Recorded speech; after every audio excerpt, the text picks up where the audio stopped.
Oh,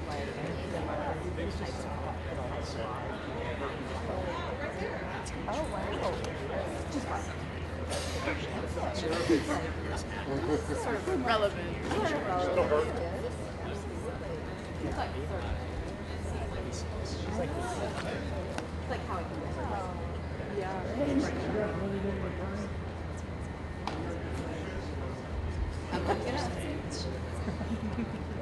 That's what I'm doing. I feel like you don't have to be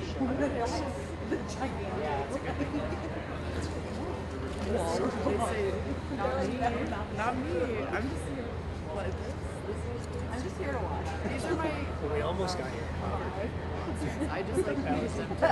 We were like, okay. I know. I'm just really We're like, excited. if there's an overflow room. Yeah, just in case anybody needs them. I just want to be helpful. I just want to be helpful. Sort of. Yeah. Like it has. I haven't been to a city council meeting in so long. I think since I know. I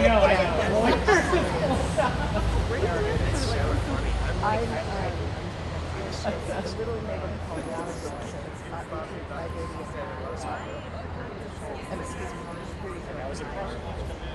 okay. It's a straight shot drive. I would take the bus, but We weren't usually yeah. in which case, I didn't know what to expect.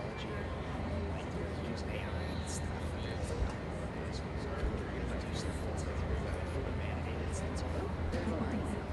So it does seem I don't really expect it to be. Yeah.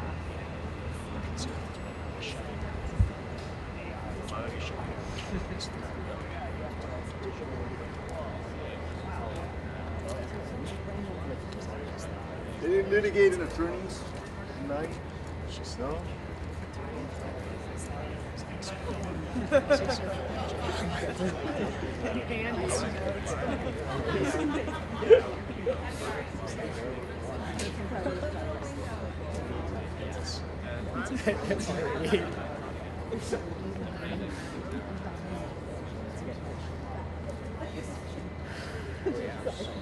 Yeah.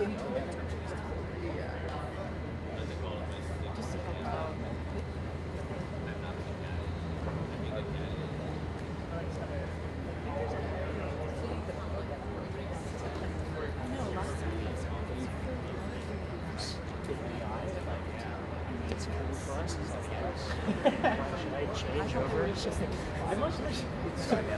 Yeah, everything is like this. I think they are. Wait. Like when we were here, and it was not that crazy line at all. Like there's nobody here except for so early. yeah.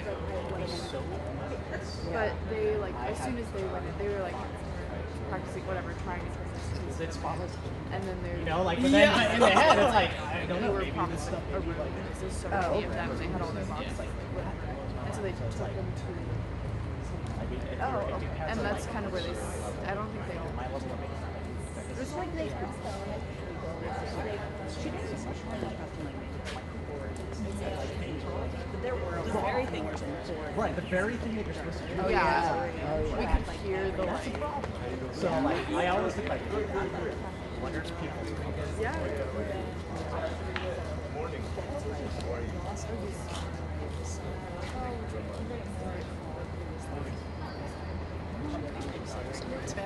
They said no computers. No computers.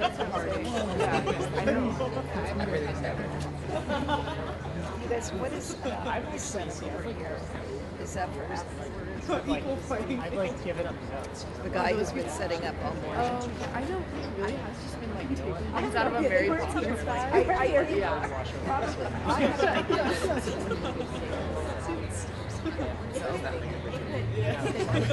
He's done now. That's how we felt. Exactly. It's like, Seeing nothing. or it's not Facebook ads, but just like that's what it is. It's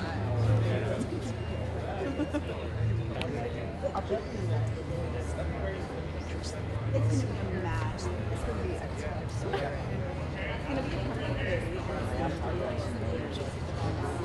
think they're gonna let him in. Like, yeah, he was apparently here last time for 1 year, and none of the people here. Yeah, he was here. But like he entered the back out. Like he just got here super early. They opened the door. I don't think when. I know. There was yeah. Yeah. It just becomes another sister. It's like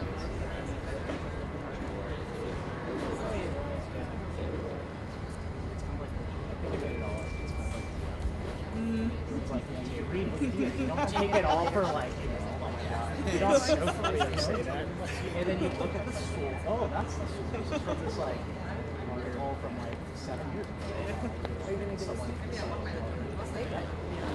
Like no, it could come out and they're like, oh, what did you think of today? Like, I need to park. I need to take a break. Get my water bottle. I'm dying. This all day. Well, I have a quick car, and I don't want to eat it without.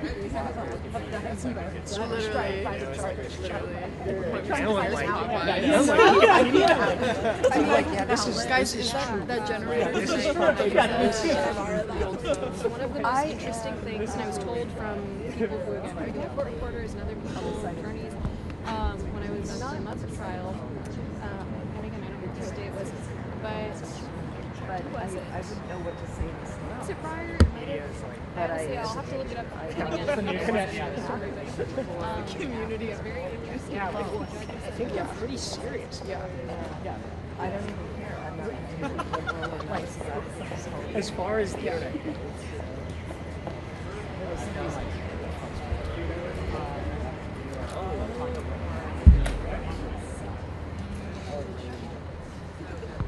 some of them, I mean, some of them are unreal. Some of them are. Yeah, I would be so. And like they're all, they There was all there was a baby last time with like boxes. They kept falling off. He was very stressed. He was like, I got here early and I can't believe you freaked me on a Thursday. I was like, I'm so sorry. I'm so sorry. He was like, I get a pass. Like, no. I don't. They're not going to have And then I don't know. Would you're saying absolutely not. Absolutely not. I don't think they're gonna. They will not be. I didn't even consider that. I mean, just how great observation. Yeah, great. I know. That's so very, very. and it's not the same. So I think I think she has a weird it's like all these like scripts and runs it yard, but I think she also is a go yeah. how old is It's really hard to actually. She said it. She's 4 and a half maybe. Yeah. Good surfers. Yeah, she made it. They're surfing. Yeah, they're actually surfing. Yeah.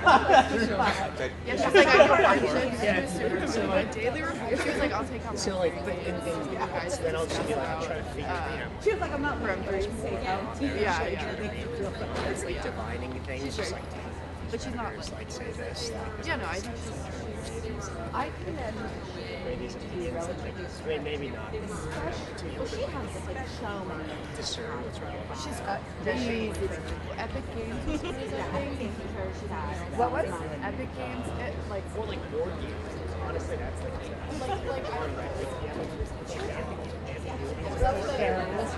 And then you go on Reddit and then you consult the Reddit monologue about this like specific question. It's like, okay, like you know, you and your friends can sit there together. Oh, that's what I think we can make this the house rule.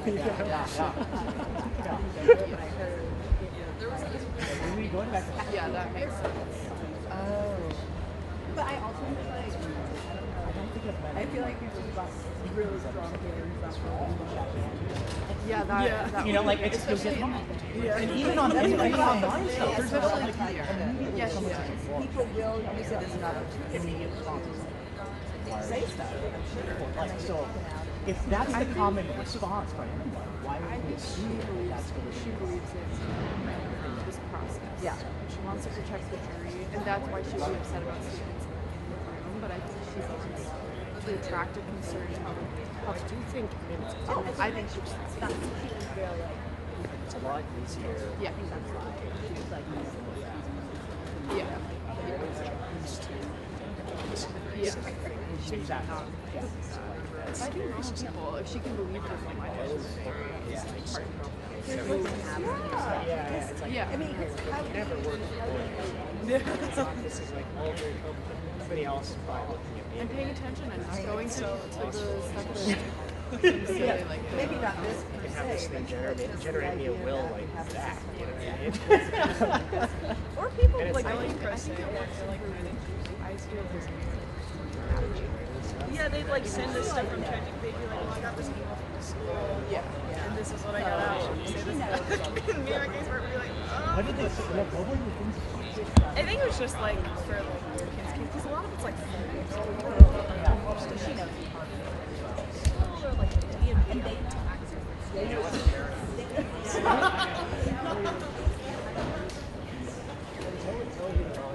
Yeah.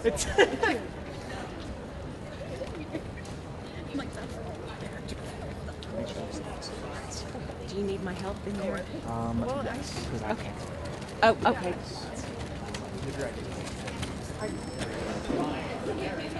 You get you guys see? Okay, are you guys waiting in line for public seating? Okay.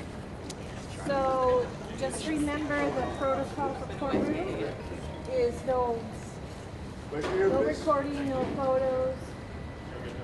Yeah, you show you Cell right phones are silent, no eating, drinking, unless it's locked.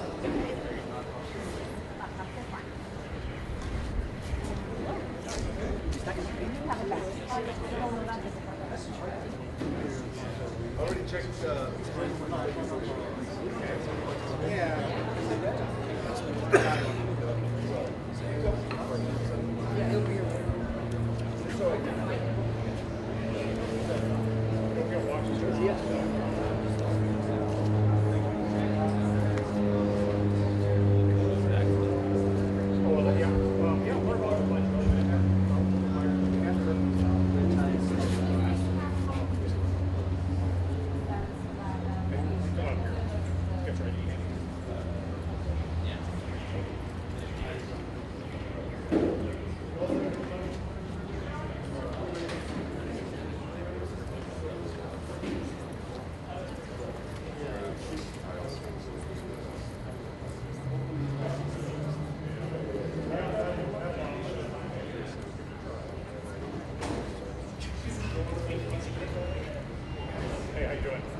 But I'll send you an email.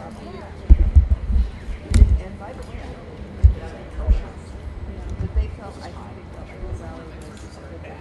the rally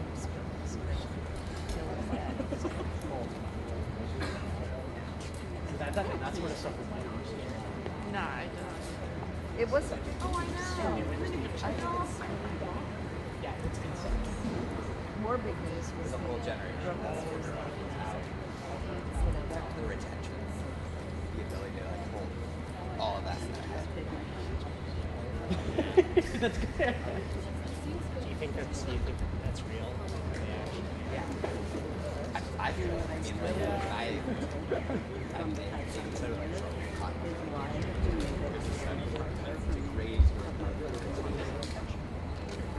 like, why is it not? in every I have a question. I have a question before why is it so hard to effort write towards from any true silence? Exactly.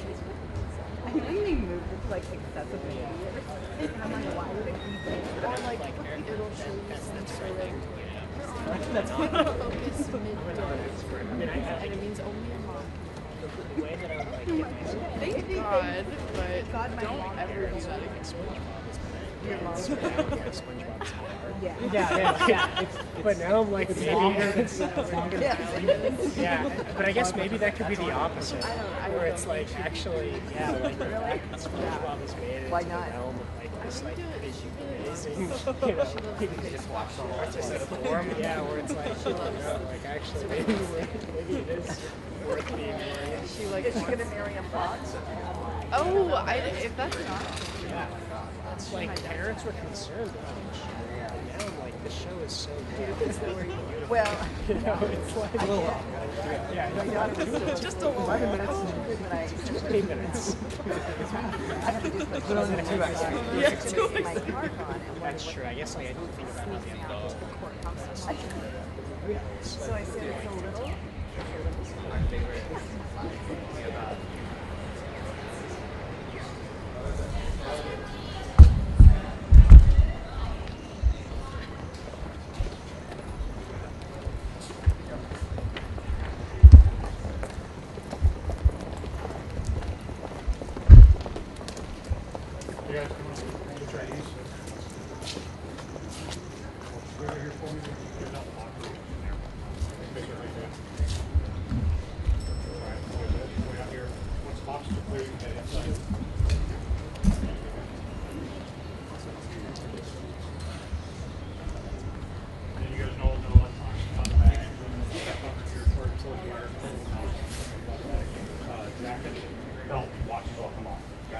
Men's shoes usually make it, so sure.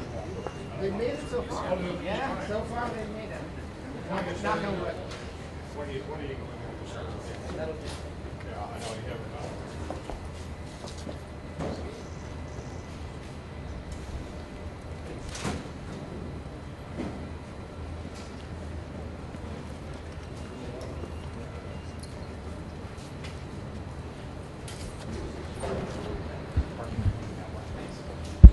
David, just wait right here for me, please. Once I clear out your room. Yeah. All right. You guys can't block the jury entrance. You gotta leave that open. How are you today? Just right here for me once I clear out. You can step aside. Good morning. How are you? Good. How are you? Thank you. Thank you so much. You're the last one in the group here for me.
a mile away.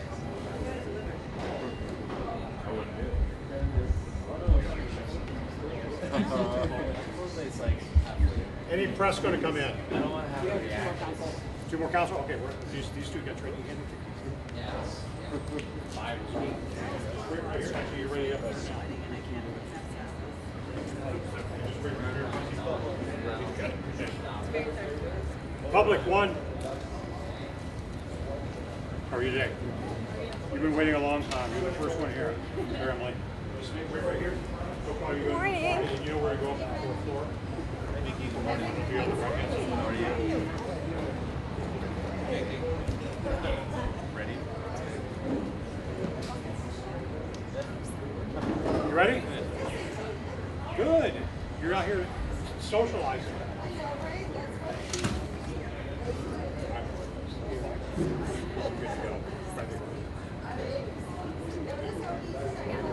Yeah, it was way better than last time. We kept getting stuck in it.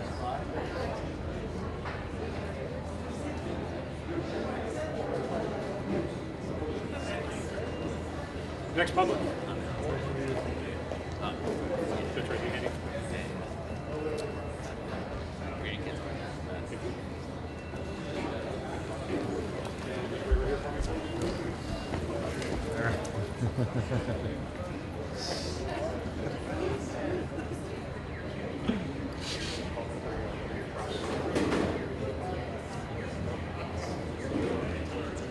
This is way better than the last one.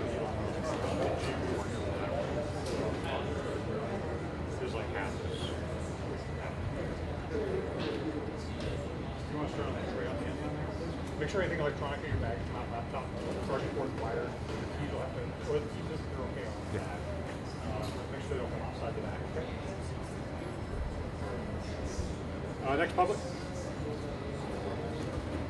You're not coming in anytime soon, are you? No. ID. Driver's license. Passport.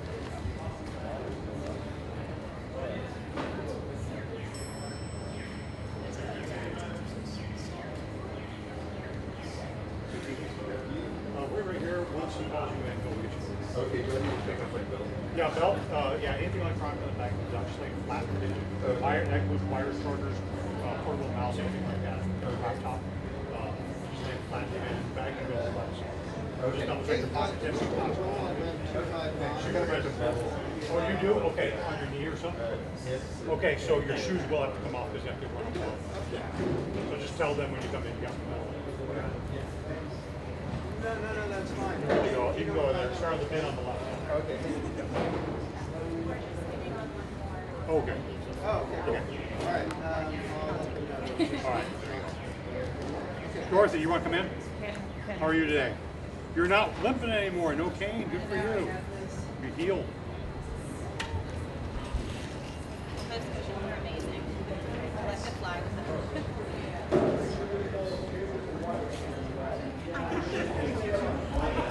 There you go. Okay, how are you?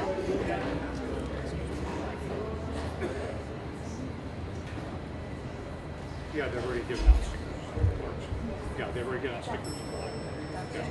Are you public, right? Where do you public? Well, media, did you get a pass? Okay, so now you have to wait in line. But, well, she's already gone. You have to go, once you come in through the line, you can go up and ask her a question. I can't call her down here. Okay, that's okay. Thank you. You know, you have to have ID. You have to. So if I have one of these, can I go back and come back? Yeah, you can, as long as you have that. And then just go get it. Yeah, we'll let you in if you have your actual passport or car. Do you have any other form of ID? Just government issue. Driver's license, passport. Just passport, driver's license, and ID card. Yeah, you have to bring it. But you can come back. As long as you have the stickers. Exactly.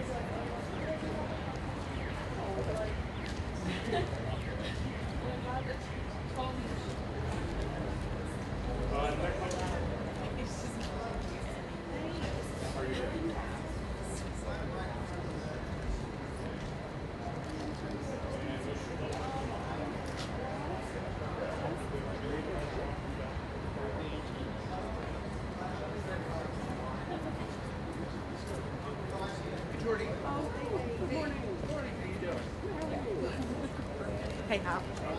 Yeah, anytime, you just come right up. Okay? Let them know you're a juror.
Busy. Go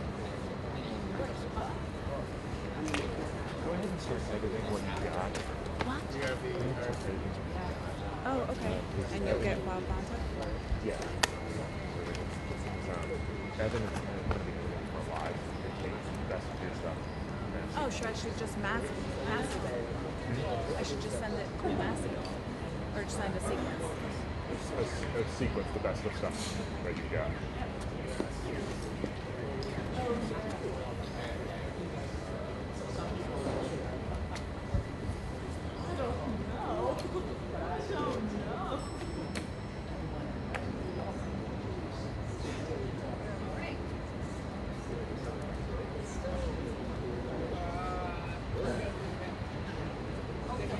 Hello.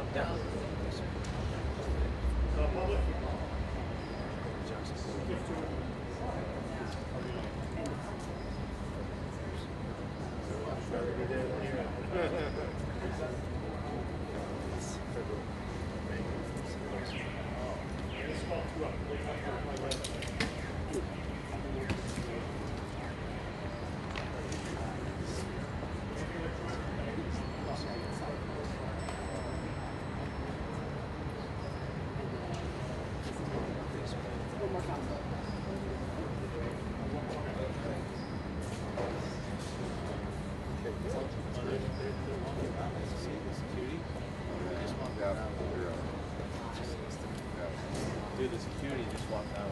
Yeah.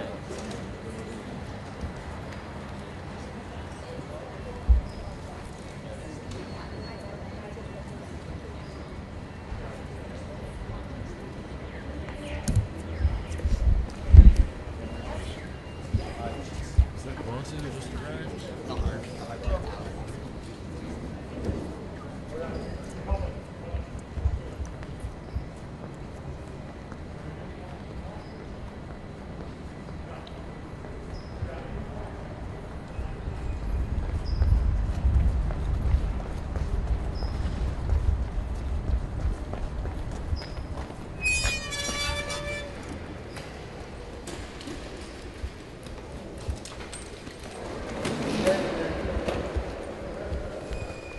Have a good day.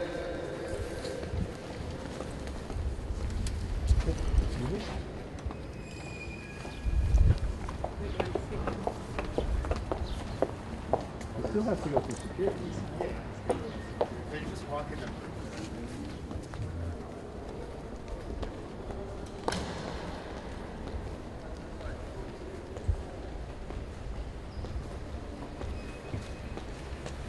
Did I miss it? You said it just walked the perimeter. Who? It looked like it could have been Bronson. Possibly, but if they're walking the perimeter, they'd be coming around on this side.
Do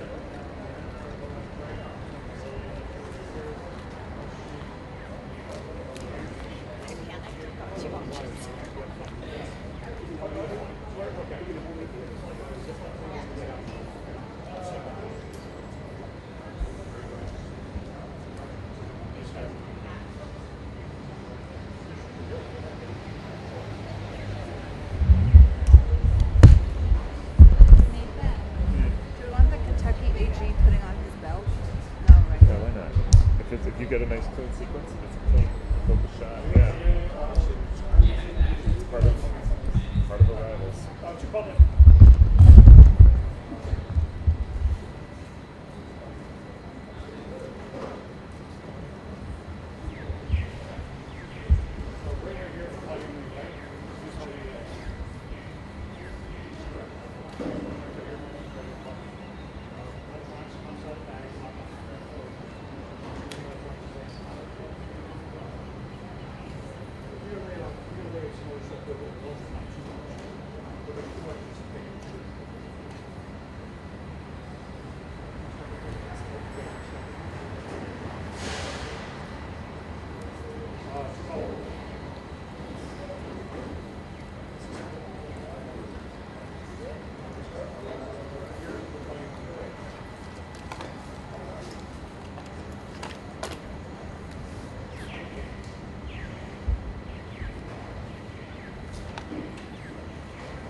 Laptops, charging ports, wires all come out. Anything electronic basically is absolutely packed. You can start on that bin down there. And once she gets in and you start clearing out, you can sit there. Go ahead now. 2 more. How are you today? Michelle, here's our product is ready. How are you? Dave?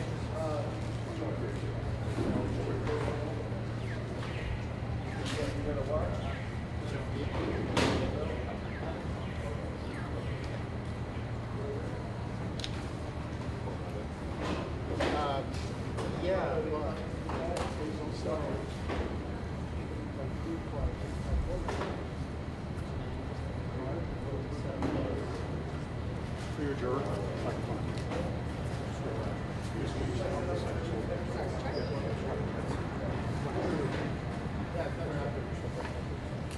So that I was like,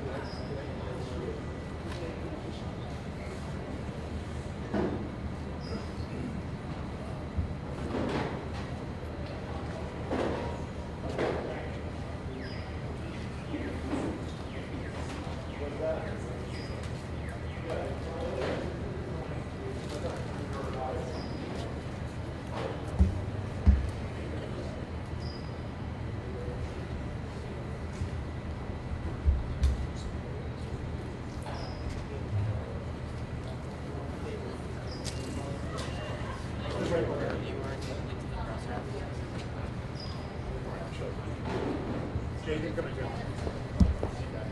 I tried. Just go there. Remember electronics on the outside. Oh, really? Okay. It's all her. I was going to say, I thought I did that.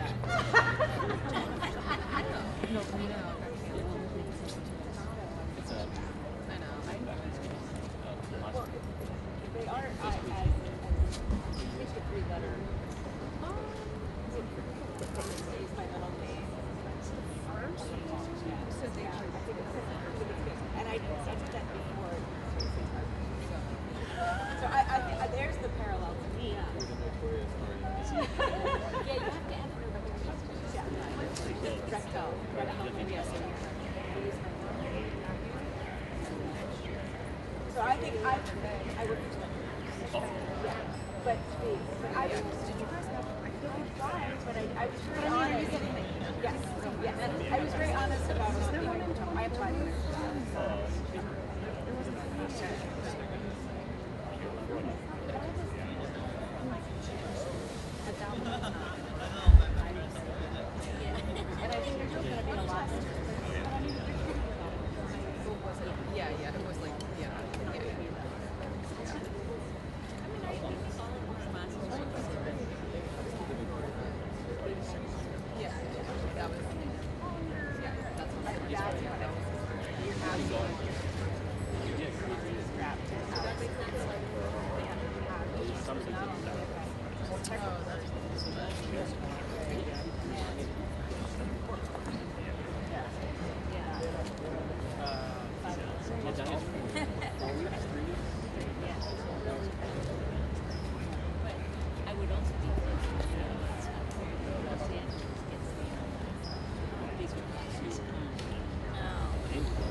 Yeah.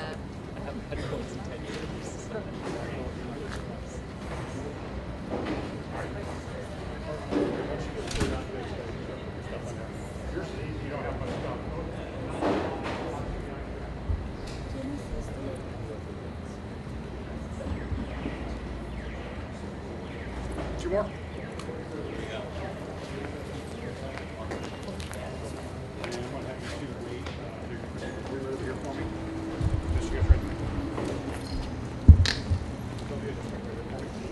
Hey guys, how are you?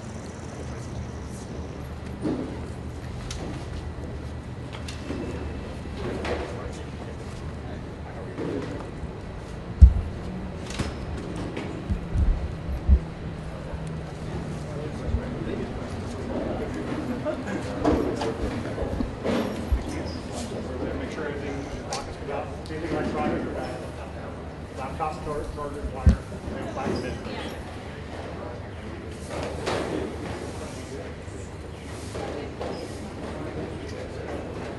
And if you guys are ready, come on up. Start right down there. Anything electronic that comes outside the bag, charging cords, wires. Thank you.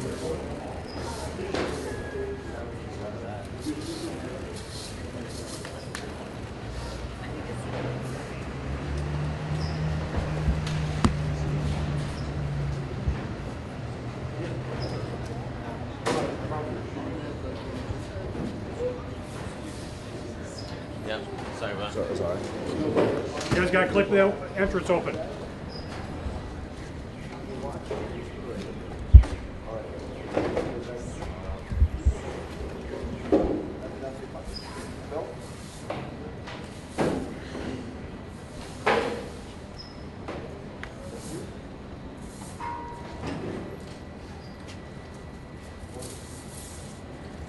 Two public, come on, two. How are you? Did you guys get stickers or they already? Okay. Yeah, really? Okay. Go sit inside, please. Or you want some stuff inside? Good morning. What you guys are gonna have to clear when he's got public coming through, you guys gotta keep this clear. It's gotta stay clear, all right?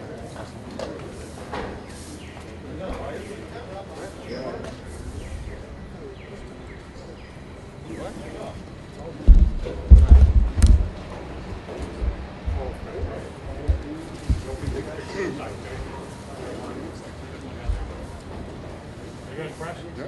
What do you have? Public, did I call any public up? Did anybody hear me call public up? Don't come up until I call you, okay?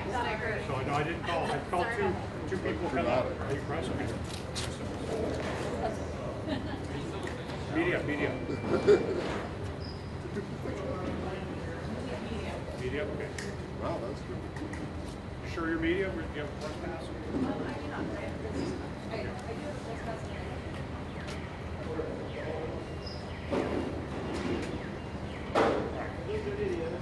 Just wait right here, don't go in there. Don't close out. You guys are just public, right? You're public. Okay, I'll come in a minute.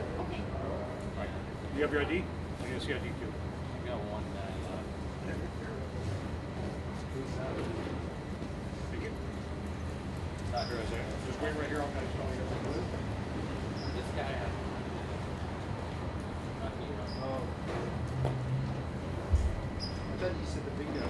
So media people, if you need to come in, like tomorrow or whatever days you come in a little earlier. Get in. Because like there's a big gap where you guys could come in way earlier. So, like you open at 7. And then there was some lawyers came in, but there was a 10-minute gap where hardly anybody. You guys all could have come in.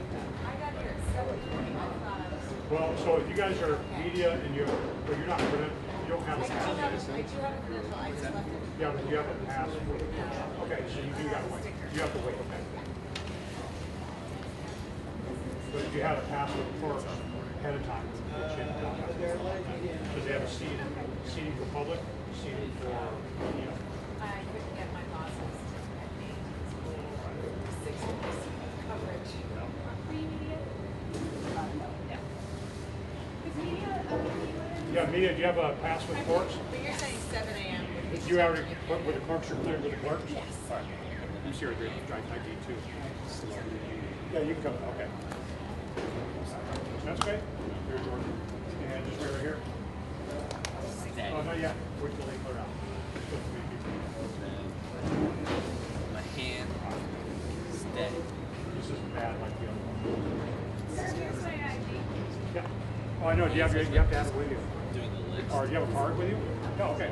Yes, like the No, your driver's license or passport, whatever you have. Are you media? Or you're jury. Sorry. Just wait right there before you forget.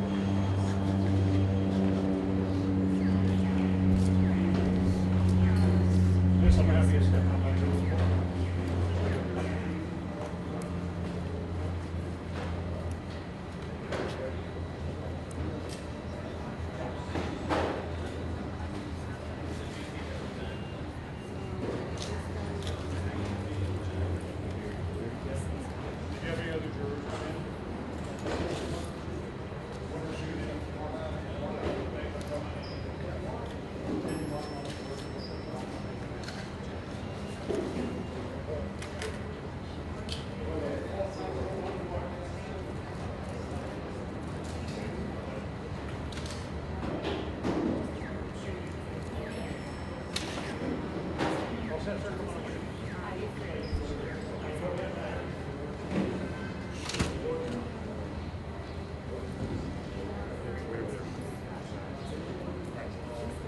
Where's your driver's license? You got a driver's license? I need a driver's license. Well, you have like it has to be a government ID. You cleared with the court clerks? Yes, yes. You too. This guy here. Oh, you're Bloomberg. Okay, that's right. You're right. If you're ready, you can sit now. You've got your ID.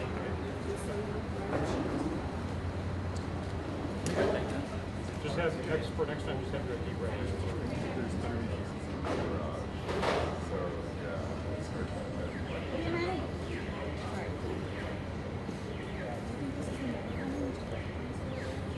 Get ready.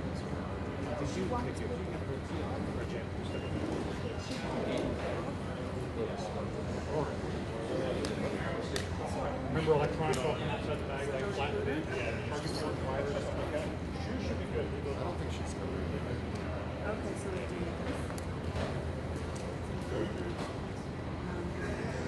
just his back, but then he walks over.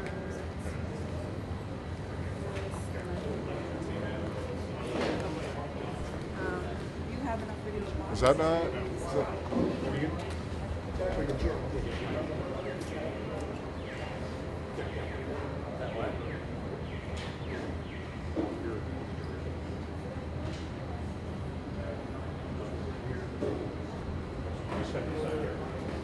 Just wait right over here.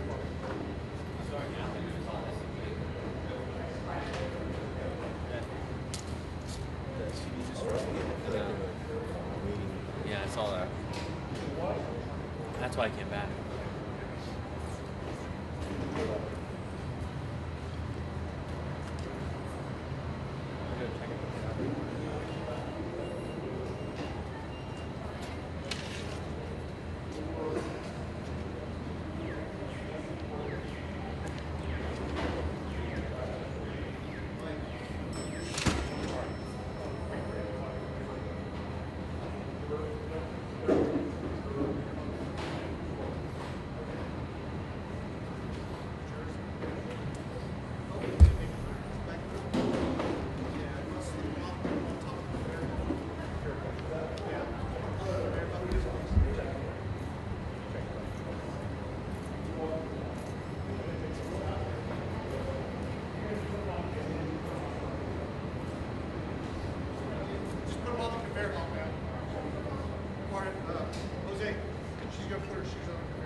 And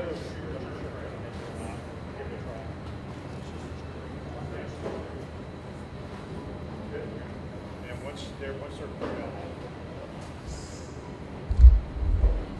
Yep. Two more, public. How are you? You can go ahead and come. Hi, how are you?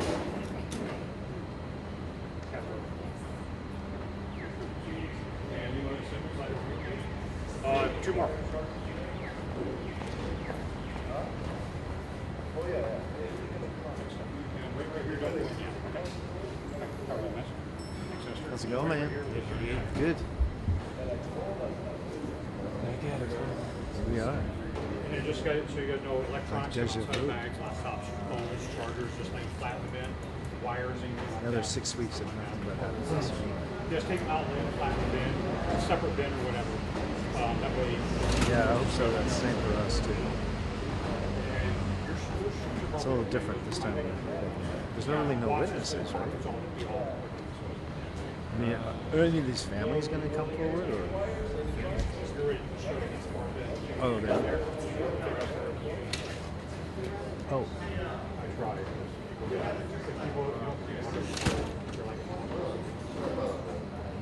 If you're ready, you step in and take the tray right there. Media? You were here for the last trial, weren't you? Yeah, I remember. Yeah.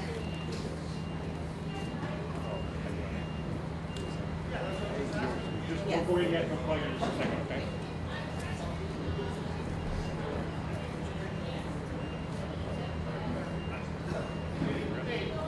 Don't go in yet, just start right here for me. Are you media? Oh, you're Attorney General. Okay, good, right.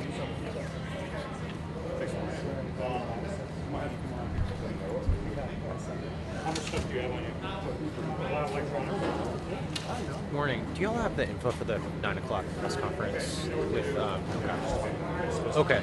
Yeah, parents and youth advocates. We're trying to figure out exactly where, but it'll be in this square, and we'll come get you guys. I think at that point the jurors will all be in, so we'll get set up. So 8:30. Yeah. Okay, great. Thank you.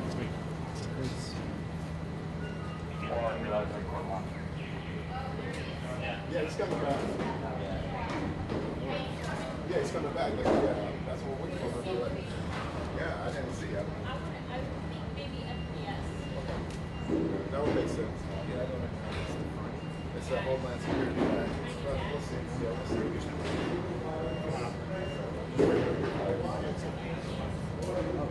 How you doing? Just going to get that. Yeah.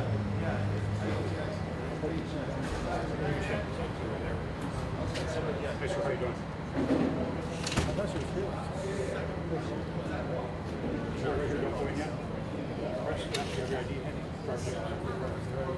Who? Lana. Are you guys both cleared with the park? Did that fellowship in LA. You have a pass. You can get it. Did you get a... So electronics come outside of bags, laptop computers, charging cords, wire, lay them flat inside the bin. Portable mouse. You can take them up there. Yeah, there's no photographer or anything set. Just have to, it's just has some by Yeah, sure. You gotta tell them how many miles it is.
Got charges too.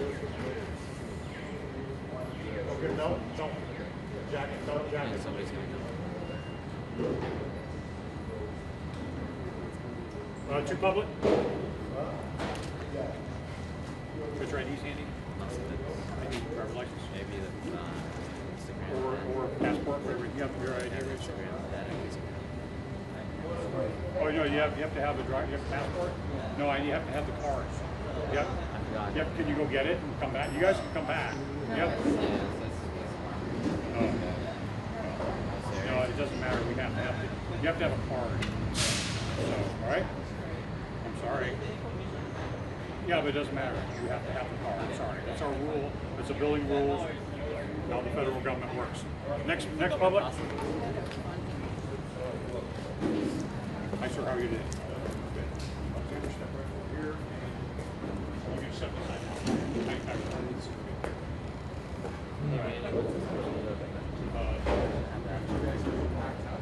Not too bad though.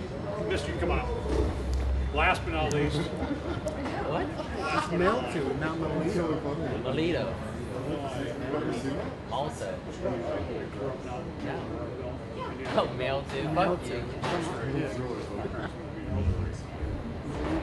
Pretty funny.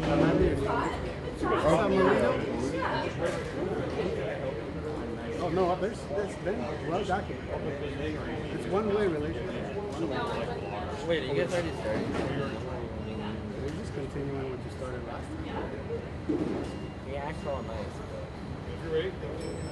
You know what? We never had an issue until Yodo came and started some shit. Now it's my It's not gonna happen. Dude, I'm like 5%. You might be actually. So we need to prove first.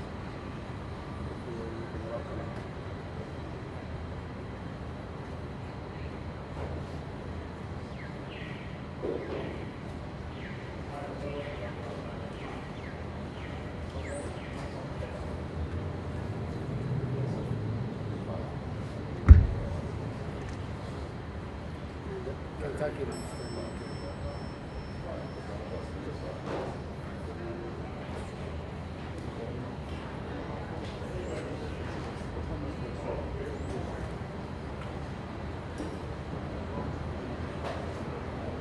maybe let's give it to APT.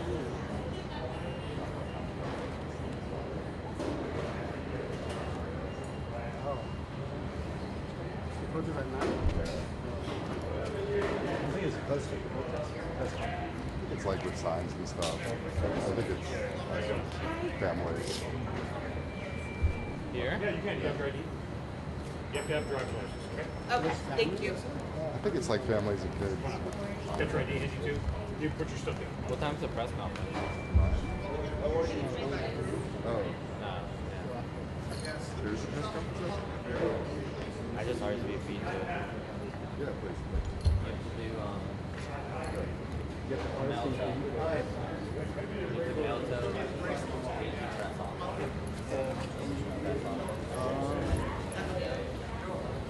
That works too.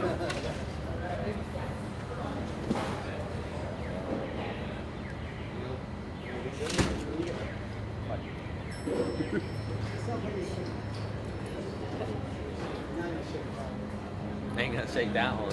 Ain't gonna get away from that one. Oh man. It's 2 o'clock today. I'm not sure when it's at. But it's not here. Is it at Hot Boys? Really? I know where we're going.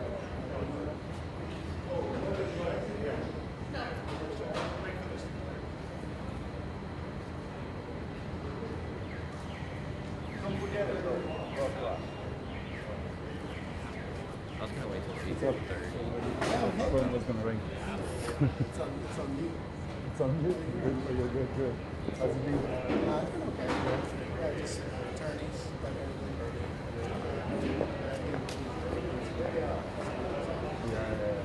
Sounds like there's going to be some shoe testing. Yeah, you guys working? You go on? I think this year for about different. Oh, okay.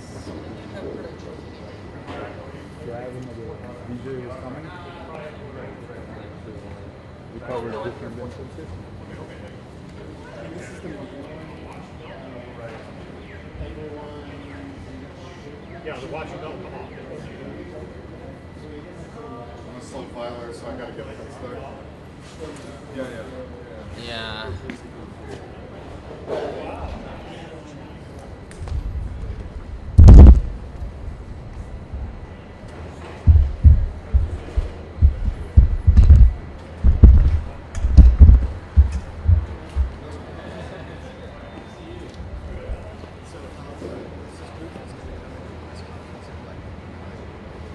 Yeah, like my parents. So, I took them. I said, just put here. So, you have a podium, or you guys? Do you have one?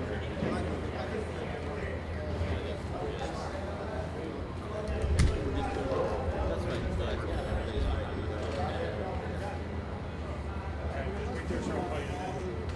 Your employee, you go on.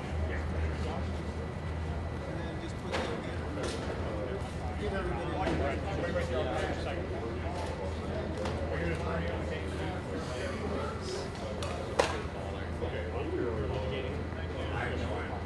I'll get you.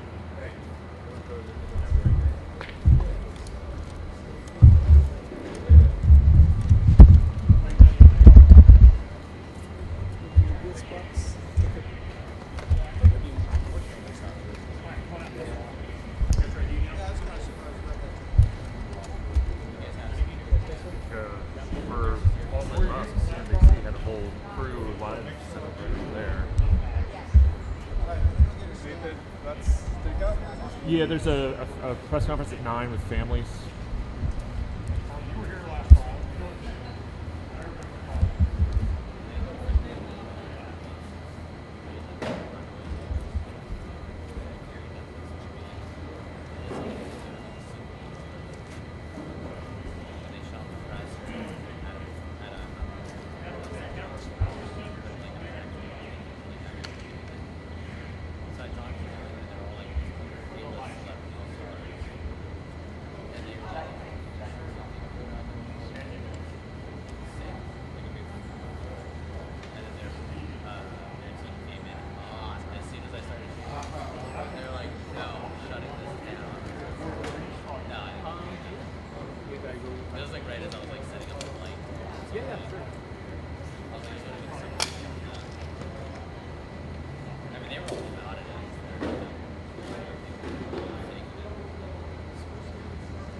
Less busy than we had expected. Yeah, state years, which is fine. I got see my kid every day. And you know, it's like Australia was based here, so I got to cover some trainings and stuff, but like because there's no powerhouse, but so there's like no pressure in covering them, so it's like it was kind of nice to just cover them and I did filed a couple stories. Just not the same as covering them. Did you just stay in LA?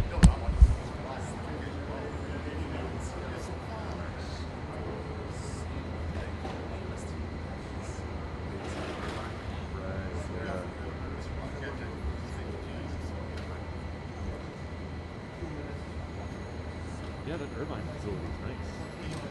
Really nice. It's like, yeah, you know, no wonder why it's so expensive here. Thanks to facilities like that.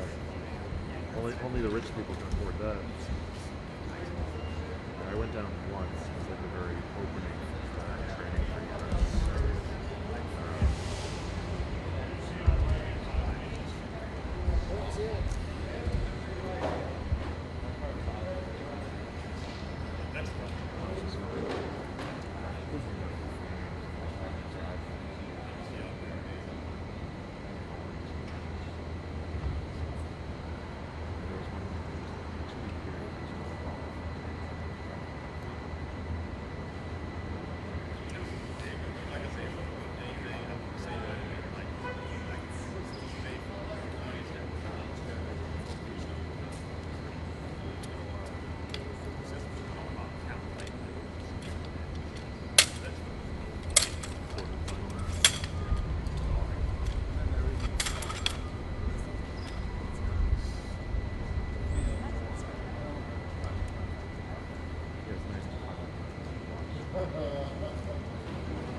I would feel really good about it if you could do it here, but do that. I think how much I can't move it back on the foot. Just because if they open it, because then if you put like they like diffuse this and that, I don't know. I just think not really hard.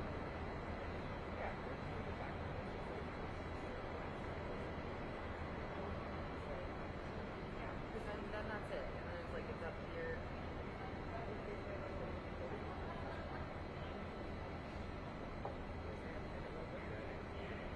I think they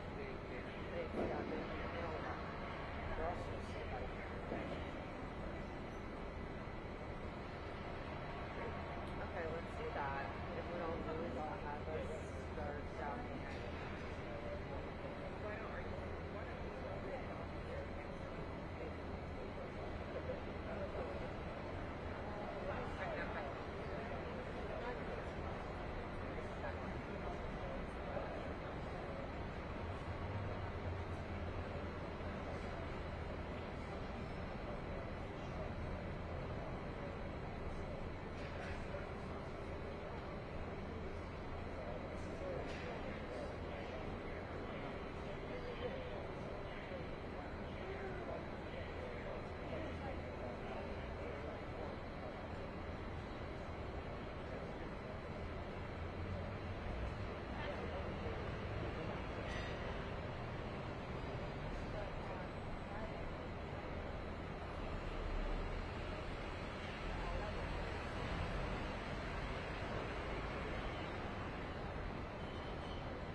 feels like someone else is saying.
Test, test.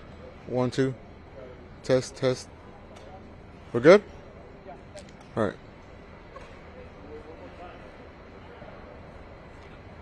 Test, test. 1, 2. Test, test. You hear me not? Test, test. 1, 2, 3. 6 times 6. You hear me? Juan, Juan. Good? Test, test. 1, 2. Perfect.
No way. It's a love, but it's beautiful. Thank you. I'll see if this. You think some things wouldn't be breaking all the time, but they're like, I gotta drop off my kid.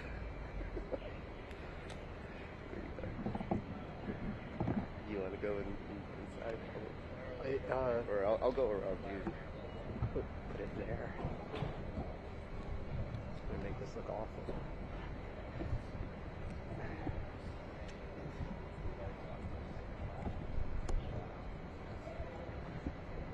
You think that's stable? Yeah.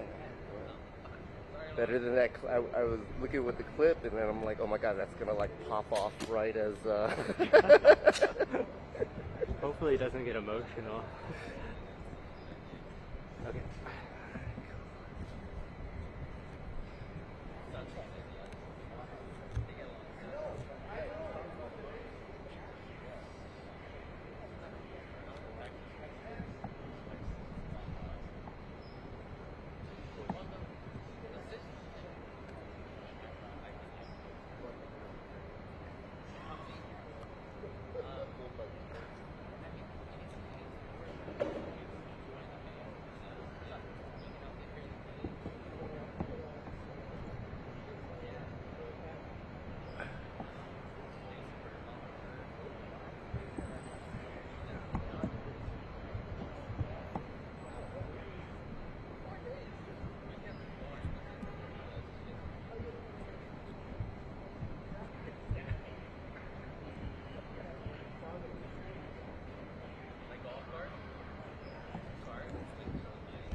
Oh, that's gonna make it.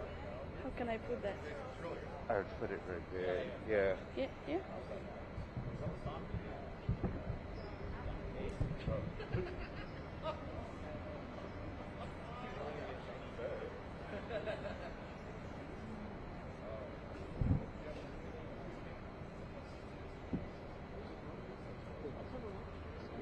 Yeah. Yeah, it's stronger than this tape.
Check, check, check.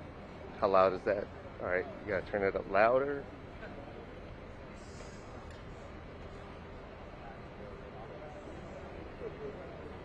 Check, check, check. All right. So if they speak quiet, it will still pick up. Pick up. All right. Hopefully it don't fall. Please don't fall.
way for the front of the building.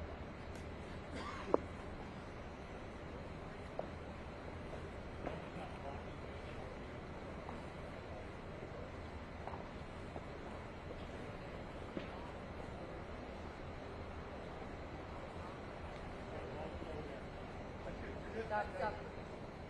Hold tight. Is that tight? Thanks, guys. Appreciate it.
Lennon Torres, LENNONTORRES from Heat Initiative. Hello, my name is Lennon Torres, and I'm here on behalf of Heat Initiative, an organization that was created because CEOs like Mark Zuckerberg and Adam Mosseri would rather make money than protect its users, especially vulnerable children. Today, I am joined by parents, survivor parents, and youth advocates from across the world. I'm joined by Coco Konar's sister and mother. I'm joined by Owl Hinks's parents. I'm here with Elijah Heacock's mother, with Riley Bassford's mother, with Emmy's mother as well, and Anna's mother. Behind us, justice is going to be served. The courtroom doors are open, and it is time that the public see what the executives at Meta have known all along, that their products are designed to addict and harm children.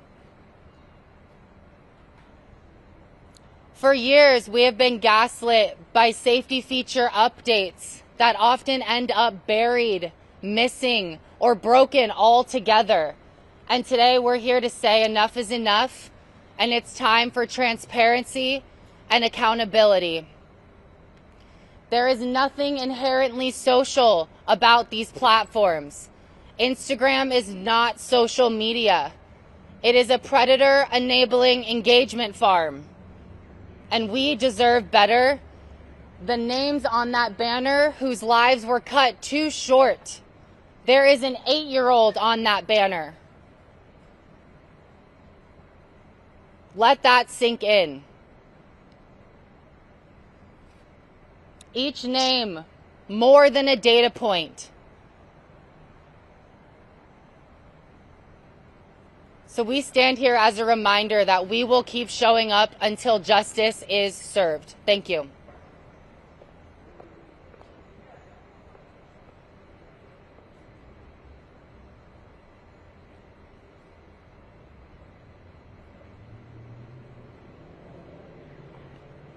Hi there. Good morning. Thank you for being here. This is my son, Riley. Oh, my name is Mary Rodee. Maryrodee. My son's name is Riley Bassford, RILEYBASFORD, and he is forever 15. He was almost 16 when he took his own life after a 5-hour encounter with an adult criminal posing as a beautiful young woman. He was from the Ivory Coast. They call it spontaneous suicide. I call it what it was. the predictable outcome of a system that protects corporations instead of children. This happened on Facebook Messenger, the platform Riley asked to get permission to use because he wanted to use their marketplace feature. We were honest about Riley's age when we registered him for Facebook, and he was then restricted from marketplace because he wasn't 18. But yet this criminal was allowed to find him, lure him, coerce him, and trick him. For years, I've watched lobbying win over legislation. It's still cheaper to buy off politicians than to build safety into these platforms. Every delay, every hearing, every press release costs lives. Meta and others have built empires on exploitation, and they hide behind outdated laws while families like mine live with the heart-wrenching consequences.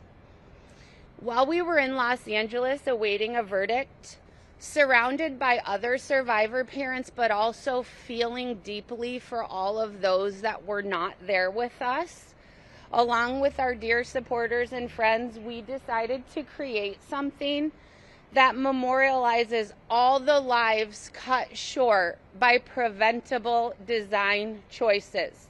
It's not just a banner. Every name that I wrote on there is a promise that these children will never be forgotten and that their stories will force accountability where silence once reigned. You can see at the far end of the banner where it looks a bit different. That's because I came to California again from very northern New York because we had to add more names since we finished that banner in LA in March. Today, the playing field feels level for the first time, thanks to those who refuse to look away. But justice shouldn't depend on timing or luck. Justice should just be the standard. I'm demanding that lawmakers stop protecting predators in suits and start protecting our children, our future. Riley's story shouldn't have been just another headline. It should have been a turning point. It should have been the end. This banner keeps growing because of corporate predatory design choices. Thank you for being here, and some other survivor parents are going to share their story. Next up, we're so glad to have Dawson. Dawson is one of the youth advocates here with us. Thank you so much, Dawson. Hello, everyone. My name is Dawson Kelly, DAWSONKELLY, and I'm with Design It For Us. My name is Dawson Kelly. I'm a UC Berkeley student and a member of Design It For Us. We are a coalition of over 600 young people advocating for policy that protects us online and holding big tech accountable. But before any of that, I was a guinea pig. As a child, I was unknowingly subject in a great experiment, one in which the company inside that courthouse reduced my childhood into watch time and sold it to advertisers. One in which people who understood my brain better than I did, knowingly and deliberately addicted me to apps that pulled me out of the real world and stunted my growth. One in which designers exploited the insecurities and awkwardness that come with growing up in order to create a machine that distracted and divided us. For more than 2 decades, they ran their experiment on an entire generation. They measured us, tested us, and optimized us. To them, we were not children. We were data. But this week, the experiment itself goes on trial. 29 states inside that courthouse saying what every kid who lived this already knows, that none of this was an accident. They did this knowing they were harming kids, all by design in pursuit of another dollar. My parents' generation watched the same 3 television channels. They argued, sure, but they argued about the same world. These companies got my generation and siloed them into 1 billion private channels, each one high-tuned to hijack our weaknesses. Holding these companies accountable will not bring back the time or the people we have all lost. But this justice brings us closer to a world where addiction is no longer our predetermined destiny. A world where when I wake up and the first thing I think about is my own life, not the question of whether I'm enough, not the version of me they're selling before I even get out of bed. A world where our ability to be present isn't up for grabs the moment we come out of the womb and auctioned off to this multi-trillion-dollar industry. A world where presence is the default of the next generation, the way it was for every generation before mine. A world where my generation is not remembered as the anxious generation, but the generation that is beginning to get its life back. That world becomes a possibility through this trial, through the tireless efforts of parents and advocates and lawyers, through the increasing number of people across the globe that are building the courage to stand up to these corporations that have day. Thank you so much.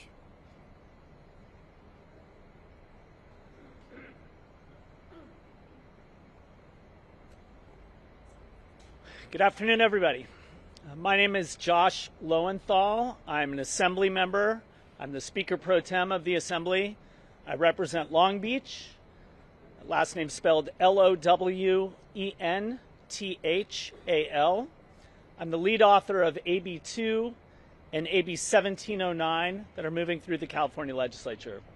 And I want to thank the parents, the survivors, the young people that are here, standing here together today. It takes some extraordinary courage to relive the unspeakable pain here in the public eye and to turn grief into action. We see you. We hear you. We're inspired by you. And we're taking action. I'm here not just as state legislator today, but as a father of 3 daughters. And like so many of you, I live this every single day. Every day I watch my girls navigate a digital world where platforms are running a massive, uncontrolled experiment on our children's minds, optimizing every scroll, every notification or engagement, not their well-being. And we didn't consent to that experiment. Our kids didn't either. And now we're seeing the results in the form of anxiety, depression, and in the most heartbreaking of cases, empty chairs at our family dinner tables.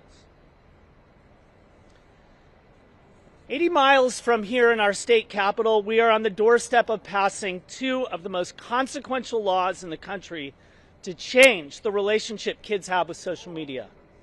The first will limit companies from deploying addictive features against kids under 16. Infinite scroll, autoplay, recommended algorithms, notifications, the very design choices engineered to hook developing brains. The second holds social media platforms financially liable when they're found negligent for the harm that they cause our kids.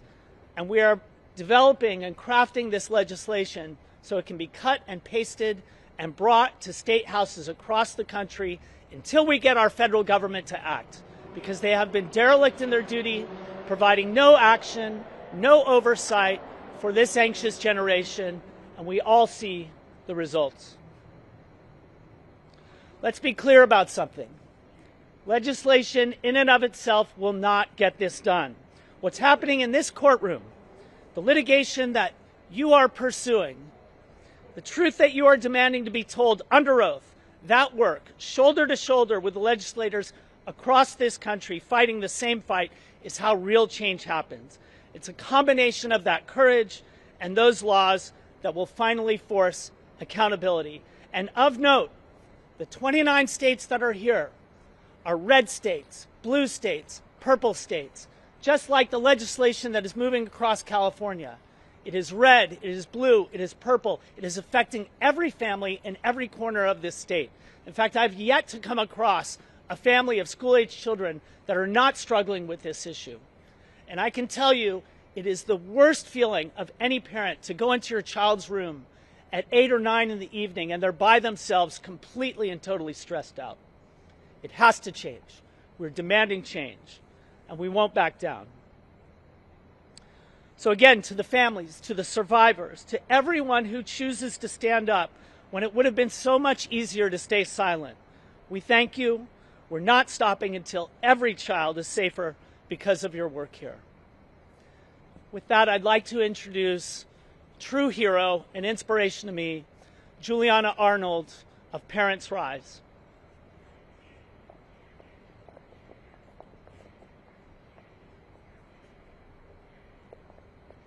Hi everyone, my name is Juliana Arnold, Julianna, Arnold, Arnold. My daughter, one of my daughters, who's not here with us, is Coco, C-O-C-O, Konar, K-O-N-A-R, forever 17. And this is my older daughter, Olivia Konar, Olivia, O-L-I-V-I-A, Konar, K-O-N-A-R.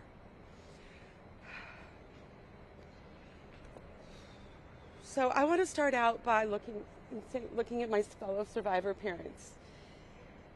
And I just want you guys to know that we are building Parents Rise together, and this is what it is. And you embody the spirit and the energy of what we bring with our pain and turning pain into power. And that's where we are today, because every child named today, we have Riley, Anna, Elijah, Owl, Emmy, and Coco, and thousands of others. This list doesn't even represent it's the tip of the iceberg for the number of children who have either died or been harmed by social media. So I'll tell you a little bit about my daughter, Coco. Coco was 12 when she opened Instagram for the first time in 2017, 4 years before the world learned what Meta already knew. Instagram was harming teenage girls. By her teens, she could not look away. Her scrolling became depression, then anxiety she could not escape. In that isolation, an adult man found her on Instagram, groomed her, lured her to meet him, and sold her what she thought was a Percocet for her anxiety. It was fentanyl. She was barely 17. Coco's story was not an accident. We know it was the predictable outcome of a platform Meta knew harmed children, while none of the rest of us had any idea. 5 years ago, Frances Haugen exposed Meta's own research, showing it knew Instagram harmed teenage girls. Now Meta's evidence corroborates what whistleblowers told us. And as Attorney General Bonta put it, Meta knows what it is doing is bad for kids, period. And that's what we're going to find out in this court case. And while they were doing this, families were suffering.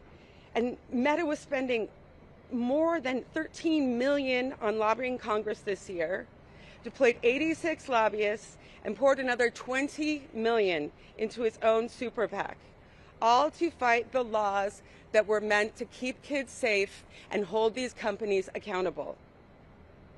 So Meta, thus far, seems to be losing in court.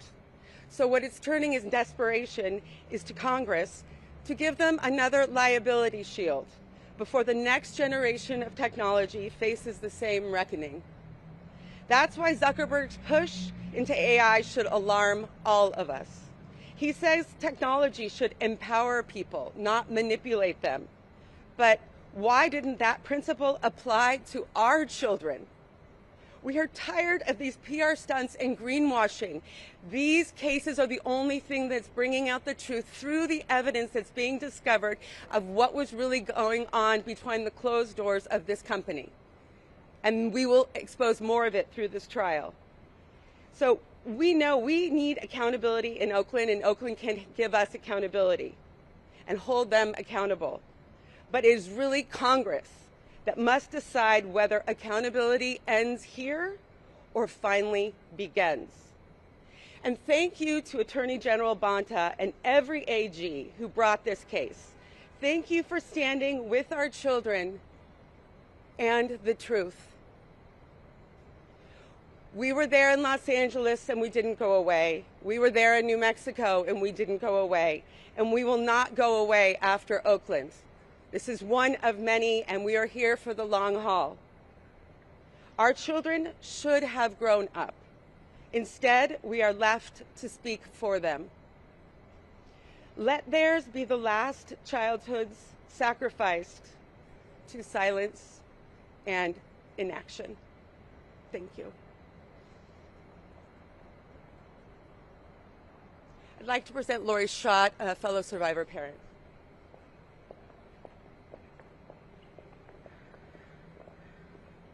Hello. My name is Lori Schott, Lorischott, and I am Annalee's mom.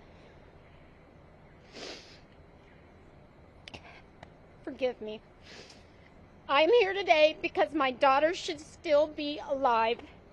Annalee was 18 years old. She was a rural Colorado farm girl. She loved her family, her God, her horses, and every four-legged creature she could haul into our farm. But behind my daughter, we knew and loved, she was fighting a battle we could not see, a battle within the world of social media. After we lost Anna, I opened her journals, searching for answers on why a little girl that left a note the day she died that said, "I love my family, don't be sad for me. It's not you, it's me." Inside those journals, I found my daughter's pain. And I want to read one entry so people understand the impacts of the design of these platforms and how they impact little girls like my daughter. Annalee wrote, "Tonight has been one of the worst nights I've had in a while. I was sitting on my bathroom floor telling myself how much I hate myself. Nobody is going to love me unless I look the part. I look at other girls' profiles and it makes me feel worse. Nobody will love somebody as ugly and as broken as me." And we continue to learn about Annalee's social media experience and how devastating it was. We learned that according to Meta whistleblower Sarah Wynn Williams, Meta targeted ads at teenage girls when they showed signs of being in a vulnerable emotional state and when they felt worthless, insecure, or like a failure. Advertisers were allegedly giving access to our children so beauty ads could be delivered at the very moments these girls were at their most vulnerable. Let that sink in. When my daughter was struggling, it became Meta's bottom line. 1 year later, I continued to fight. In 2019, the year before Anna took her life, Meta's researchers found that 1 in 3 girls felt worse about their bodies. Meta knew this. They knew young people were being harmed. Meta knew children were not safe, and Meta kept running algorithms. Children were kept engaged, and the money kept flowing into Meta's bank account. And now, attorney generals across this country have brought allegations into the courthouse about how Meta knew what it designed and what it told parents and the public. We have already seen why getting evidence in the courtroom matters. I was in Los Angeles, New Mexico. Juries heard the evidence. And now here in Oakland, attorney generals are bringing their cases on behalf of the people of this country. I want to recognize my Attorney General, Phil Weiser. Attorney General Weiser was one of the first public officials to see my daughter's algorithmic content that was pushed to her and to read my daughter's journals. He used the power and responsibility of the Colorado Attorney General's office to help bring Meta to this moment of accountability. He used everything he had.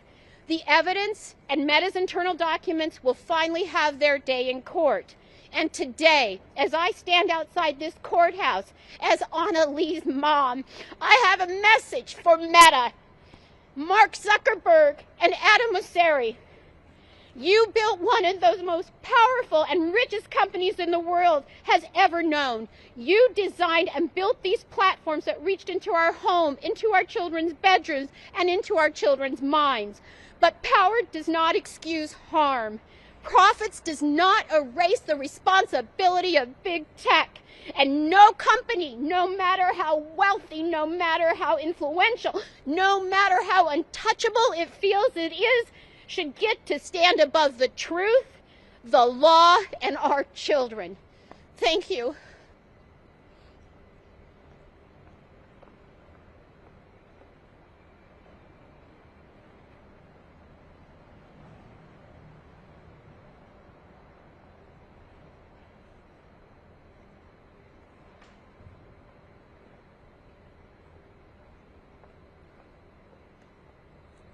Good morning. My name is Erin Popolo, ERIN POPOLO, and I lost my daughter Emily Murillo, EMILYMURILLO. She died by suicide after relentless cyberbullying and harassment. Emmy didn't want to die. She loved her family. She loved her pets. She loved her frogs, her geckos, and our time at the lake house. She loved her life. What she could not survive was the hopelessness and the helplessness that was created and amplified by the design choices that Meta put in front of her. First of all, I would like to thank my Attorney General, Jennifer Davenport, for taking real steps towards justice, not just for my daughter, but for every family in New Jersey and families around the world who have been devastated by preventable harm. When Emmy died, I knew immediately that this was not just kids being mean. It wasn't a mystery. It was a design flaw, a system built to maximize engagement, even when that engagement was cruelty, humiliation, and harm. And now we finally have the evidence to prove what parents have been saying for years. These platforms are not neutral. They are engineered environments, and children are paying the price. And with the introduction of AI, Meta has stumped to the level of using pictures of dead children to advertise their product to grieving parents. Yes, they took a picture of my daughter and me sitting crying in front of a memorial on the ground, and they asked me if I wanted to turn it into a comic strip. So the level of inhumanity that they have created is unprecedented. I want to speak directly to the families standing beside me, to the attorney generals across the country, and to the teams working behind the scenes who refuse to look away. You got us here. Your courage got us here. Your persistence, your refusal to let your children's stories be minimized, that is what is moving the needle. I hold Emmy in my heart every single second of every single day. I fight for her. I fight for my daughter Kaylee, who is now raising my grandson Kai, without the aunt that he deserved. And I fight for every family that has been shattered by Meta, those who choose profits over people. I will not stop, not now, not ever. Because our children deserved better. And we are going to make sure that every child who is still here will get it. Thank you.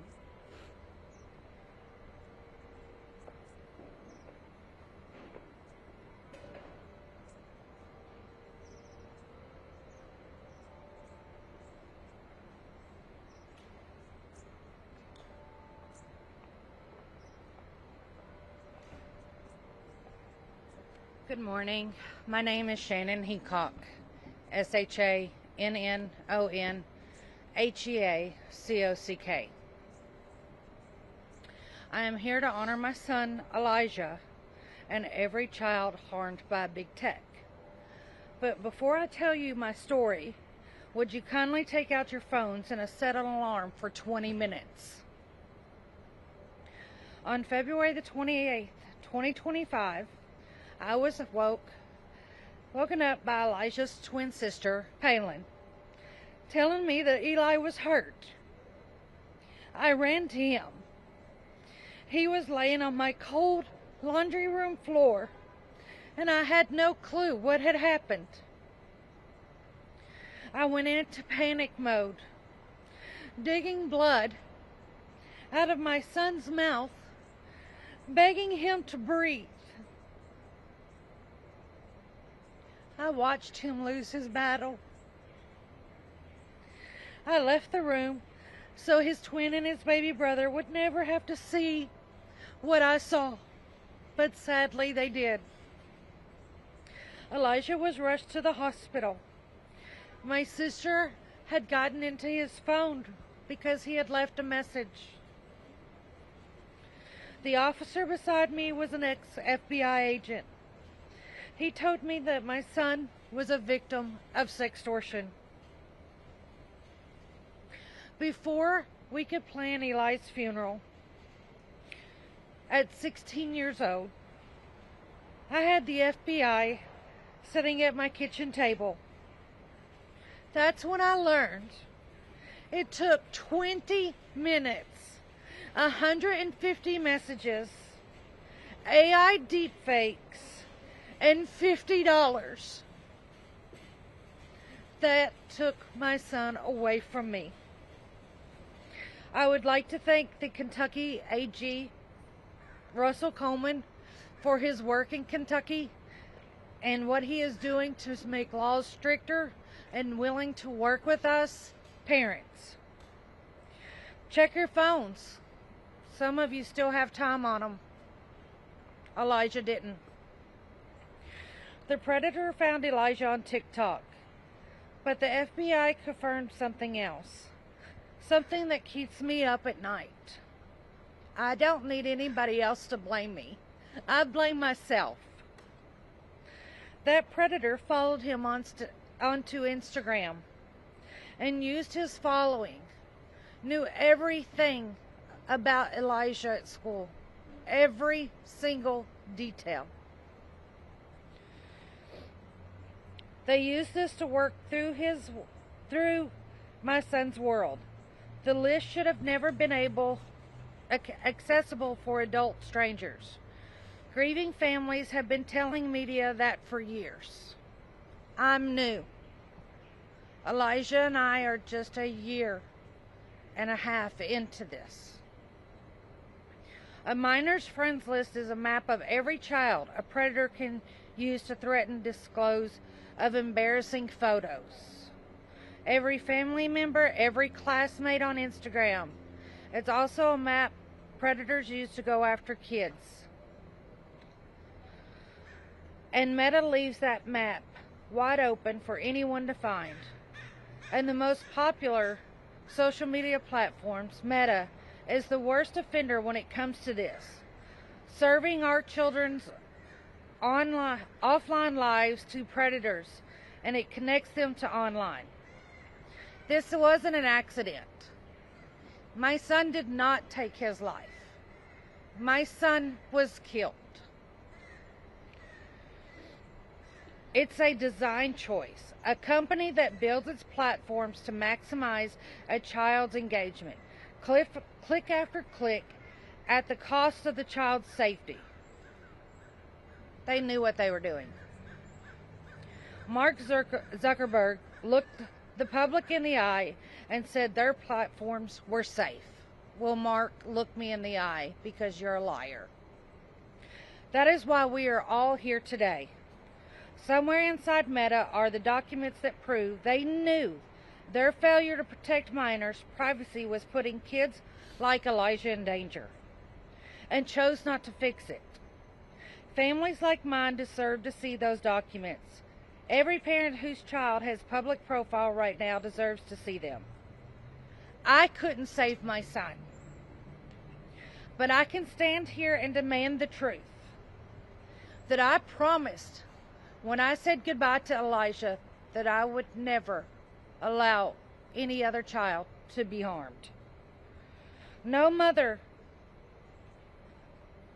should ever have to dig out the blood of her child's mouth, begging him to breathe. Elijah, this is for you. Thank you.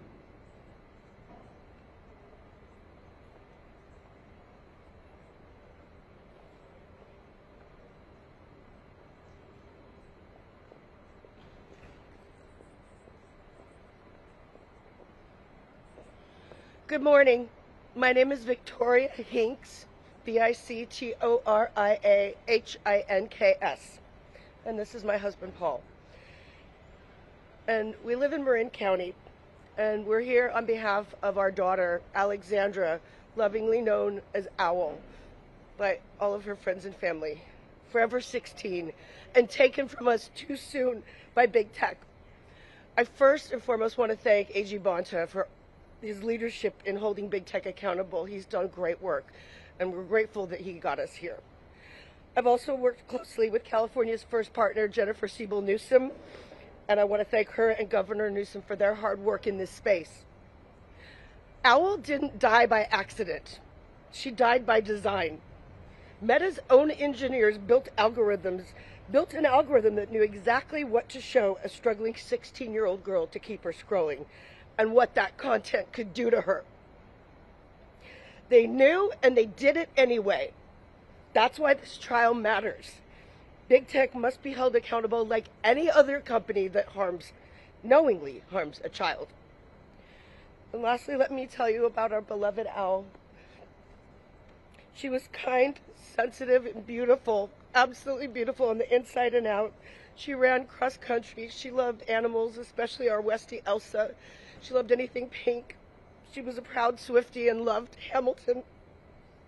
When she was 10, for my 50th birthday, she memorized every lyric to the song Alexander Hamilton and sang it to me.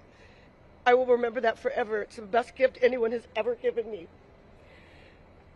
She once sent Lin-Manuel Miranda a birthday card, and he wrote her back a handwritten note and autographed picture that she cherished and treasured, one of her most prized possessions.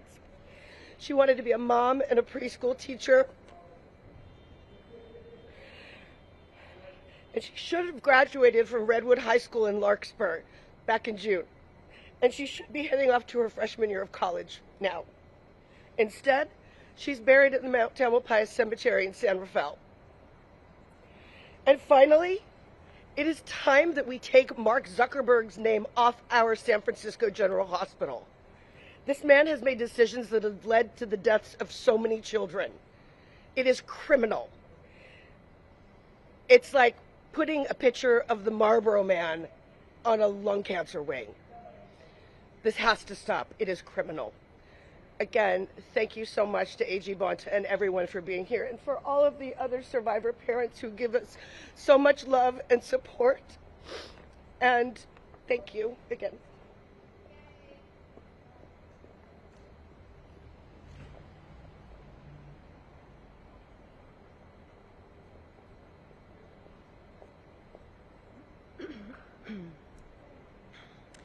My name is Lisa Pearson, Pearson. I'm an attorney, a mother of 3, and a member of Mothers Against Media Addiction, MAMA.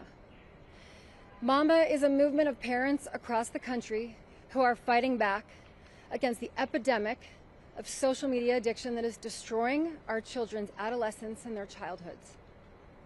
For years, big tech has created social media platforms intentionally designed to target and addict our children.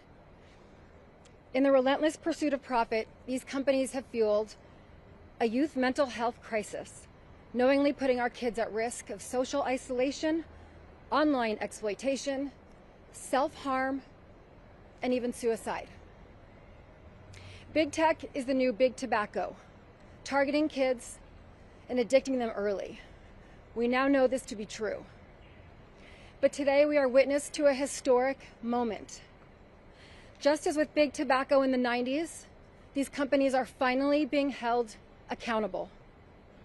I'm proud to be here at the start of this landmark trial alongside attorneys general from California, Colorado, Kentucky, and New Jersey, who plan to show that Meta violated consumer protection laws when they intentionally designed addictive products, misled the public, and put our kids in harm's way with devastating consequences. With recent verdicts in LA and New Mexico finding that Meta executives knowingly put kids in danger on their platforms, the message is now clear. If you design platforms that harm our kids, there will be consequences. At Mama, we are fighting back against social media addiction in our homes, in our schools, and in our communities. And we are so grateful to the attorneys who are here standing up for our kids in this trial. But we know that lawsuits are not going to be enough.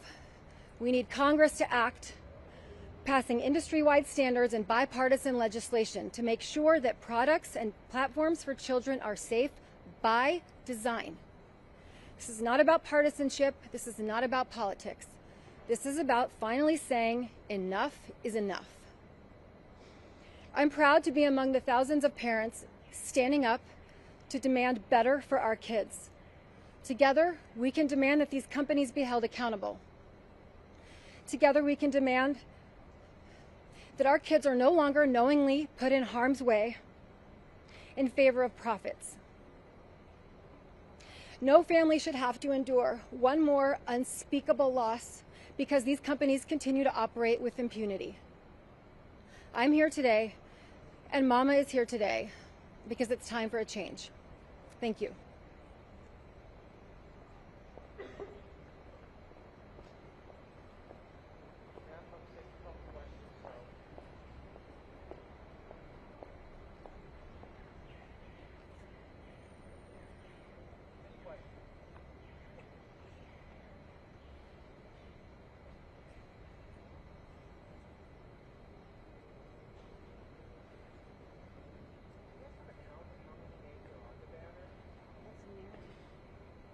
Mary, how many names are on the banner? Do you know?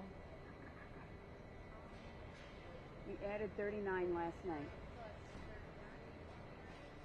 How many? 39 last night. Any math majors in the room? 598. 359. And as we said, this is just the tip of the iceberg of kids that have been killed or harmed. There's thousands and thousands of lawsuits taking place as we speak, and will be taking place in the next few years. So just to know, this is just a small microcosm, unfortunately, of what we're facing in this country.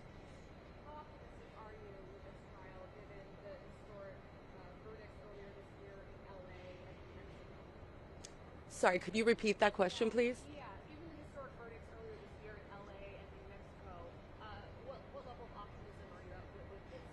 Want to take that? I think that we're going to make history here.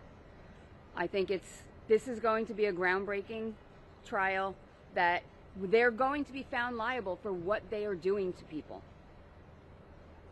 And I think it gives us the opportunity, since there's only a single defendant in Meta, that we will even discover more information of what Meta's been doing knowingly to harm, addict, and exploit our young people. And that has created the mental health issues and the deaths and the destruction that we're finding within the American families. And we have fought in D.C. We have lobbied on Capitol Hill. We have lobbied in our state capital. We are lobbying against the most powerful companies in the world.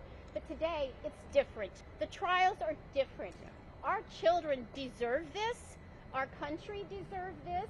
And there is no way that we are going to back down after we leave these trials, the determination, and not head back to Washington, D.C., because we need legislation and laws in this country to stop harms to our children. There should be no reason last night, we're adding 39 more children's names to this banner that are gone. Since March. Since we were in L.A. And that just shows you, because after the last trial, where did we go? We went directly to D.C. There's a bill on the table in the Senate right now that could be going to Trump for a vote by the end of the year. But let's see what they're choosing. Are they going to choose to protect children, or are they going to continue to protect and provide liability shields for the tech companies? They need to decide because they can't do both. You don't get to do one without the other, and we're tired of sitting here waiting. And as we said, 39 more kids have died, and that's one we know about since we last had the trial in Los Angeles.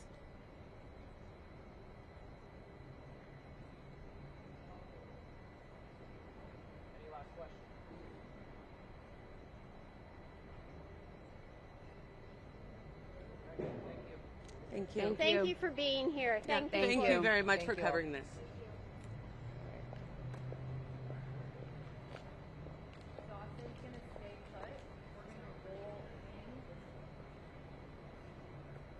I encourage you to take a look at the names that are on the farther end that didn't get to come forward. And then we can begin rolling. Let's go that way actually so that those can stay open and folks can take a look down there to that addition. So you can roll slow. Keep initiative.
Here's Anna, Lori's daughter, Anna Lee right there.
Okay, great.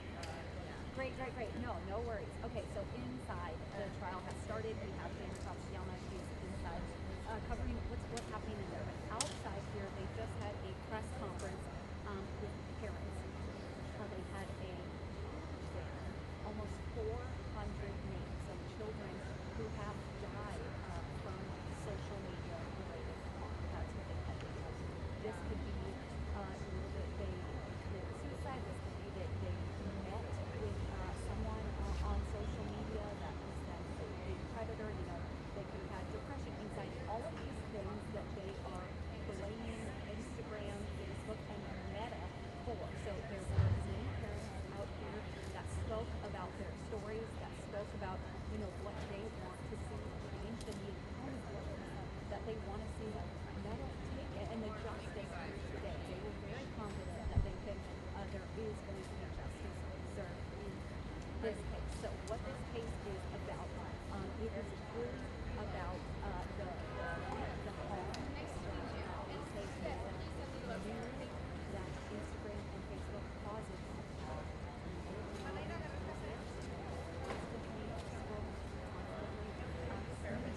other people on Instagram and then feeling that about themselves. And these parents and advocates say that Meta purposefully created the algorithm to get these children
this is really doing to kids.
passport.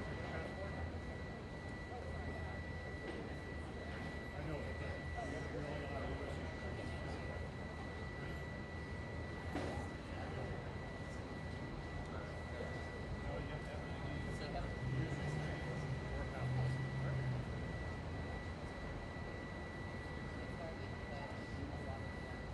No, you have to have a copy of that card.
think I just get to show up at the next location. Got a bunch of them.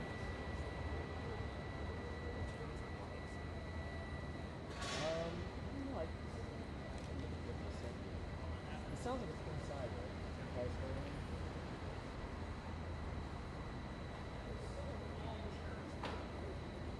Huh. I think I've been there. It's not in City Hall. It's pretty good.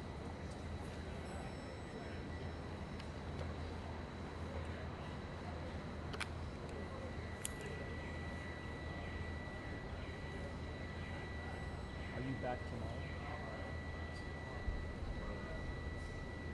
Yeah. Just hope they can tell us like when something waiting around thinking we might be.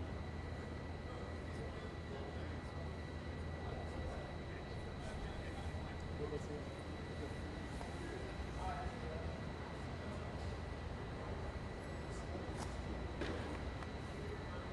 This is super close to you.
Yeah, it's nice if we can early.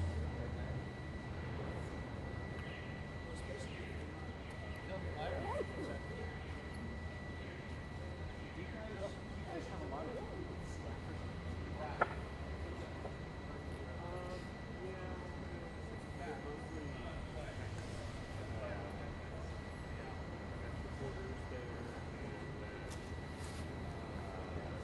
We work for like the website, so like they're on the publisher side.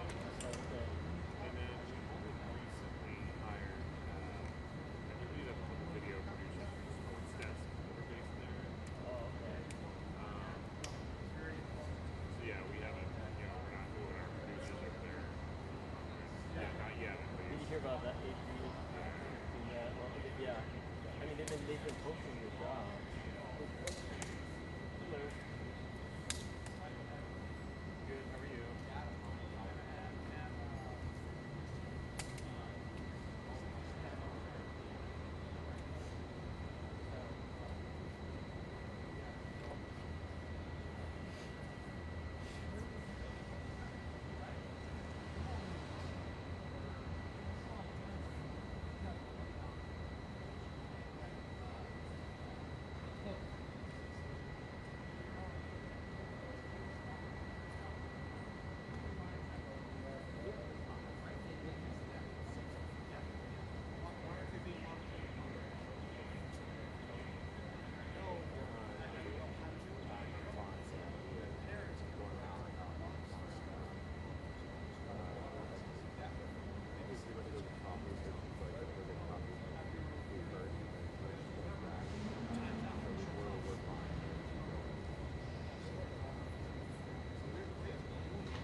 checked in. If you're getting my audio, let's get this started.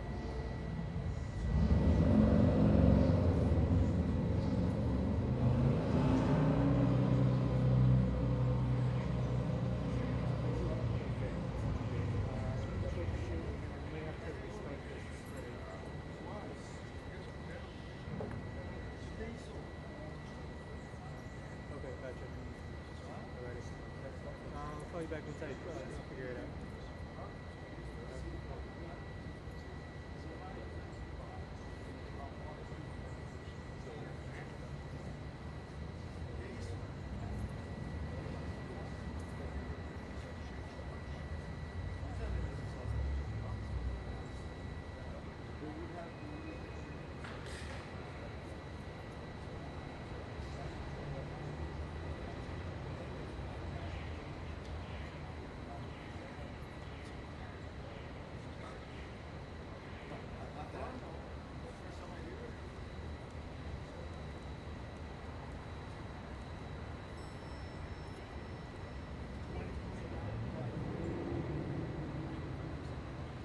This is back in 17.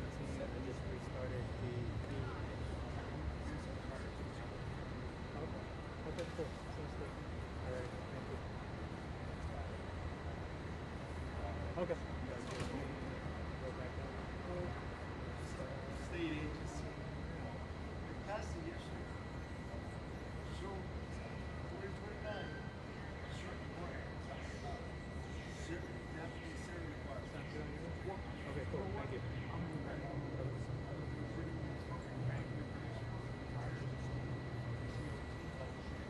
Oh, no, they don't need DOT. They can sell it. They can sell it. Every tire they can requirements, you know? Yeah, all the tires that you see at the tire shops, they need to do. Alice Road.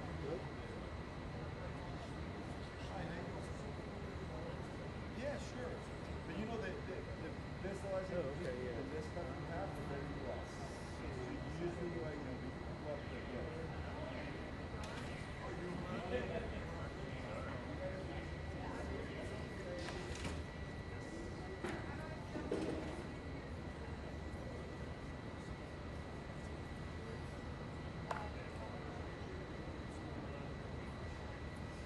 Let me see if I can figure out how to ask for it.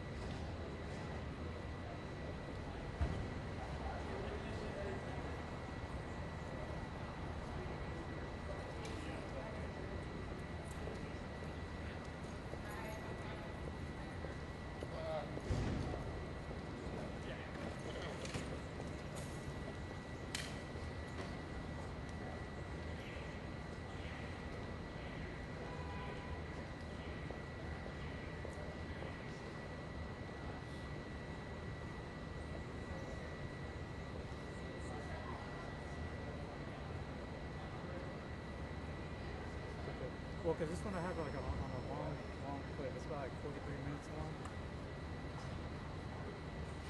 Yeah, it's the same clip. Let me try to.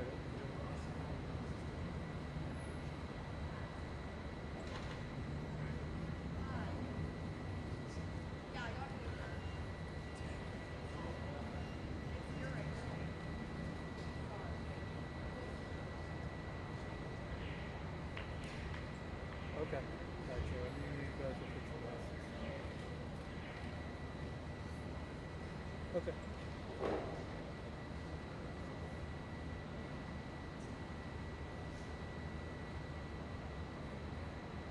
Yeah, let me get to 13 minutes and then just play it from there. that one is brand new. I never did that one. I haven't tried that one. And there's one.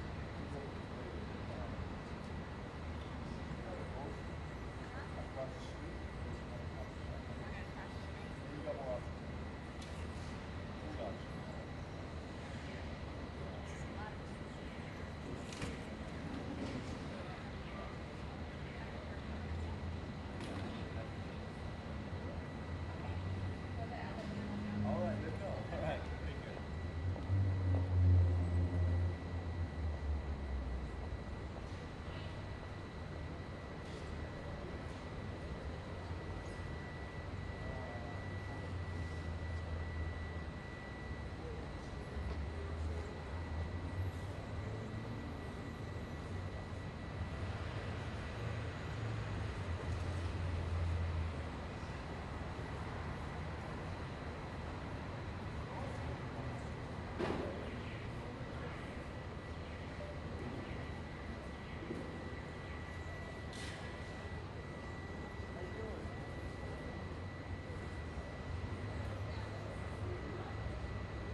this guy?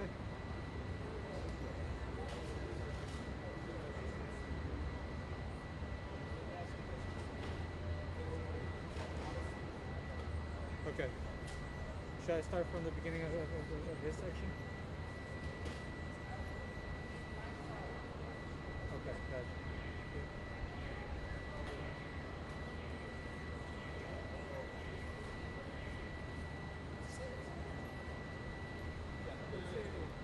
Starting here now.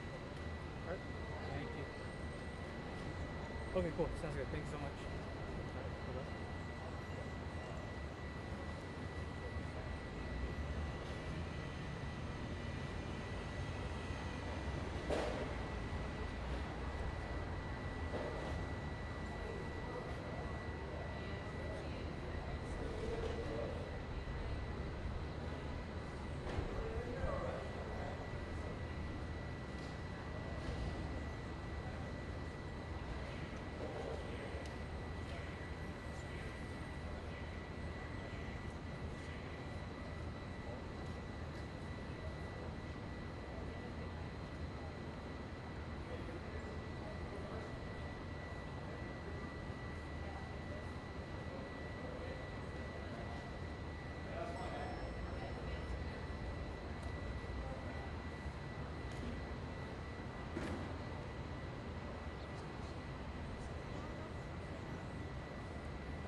Yeah.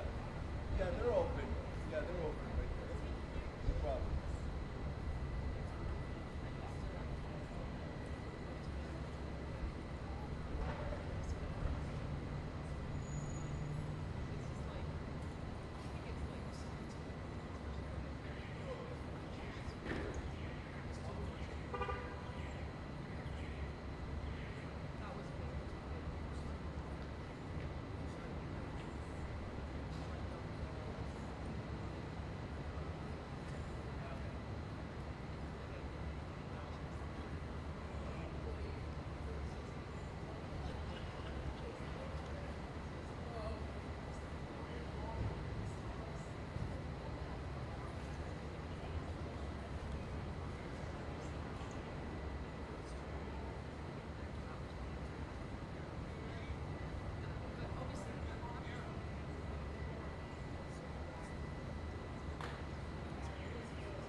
Of course. No, you're fine. Thank you. so much. I wish you the best. Thank you.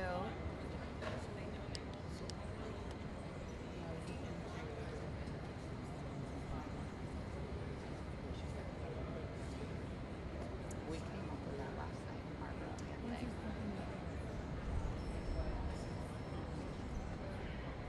I think that like average people are really realizing it. I was doing a presentation for clinicians and I just heard Riley's murderers now have gone to jail in the Ivory Coast and I just and I haven't changed my slideshow and I'm looking up at my picture and I wonder if I now that the case is closed I put in the real pictures that were from Riley's phone have been like, you know, inside the case file. And then I say just like out of my own, it's not in my, I guess I can't put those up there because I still got to take down Mark Zuckerberg off the cuff and leave out the state location. So I hope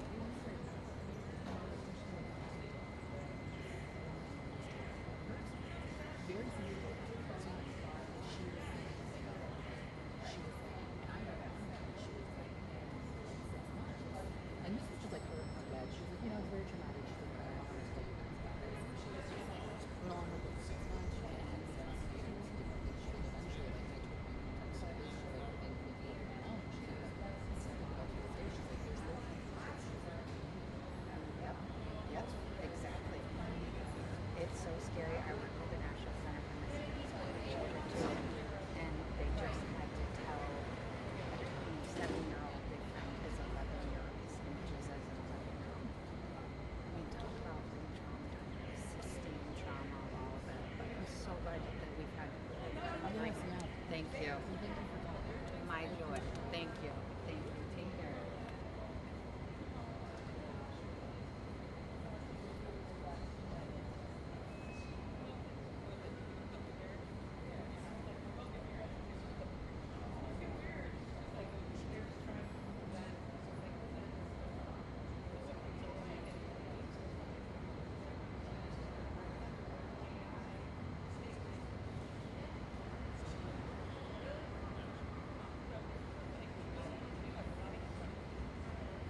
after they're done, so the kept saying like right after it's on.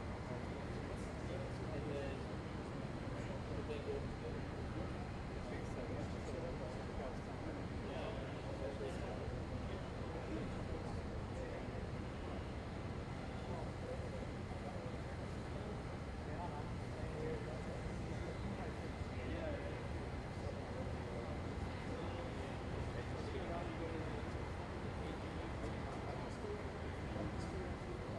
So yours isn't down in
Is it going to give you feedback? No?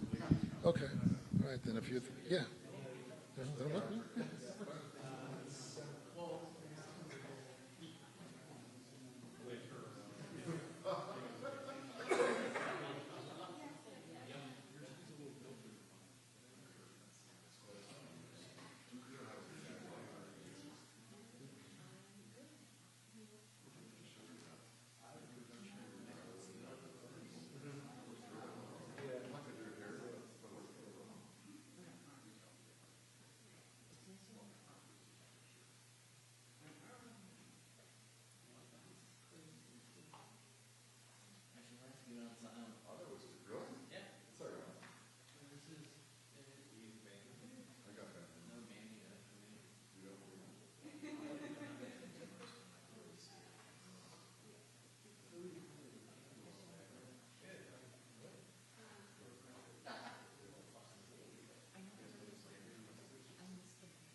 All right, mic check, 1, 2, 3.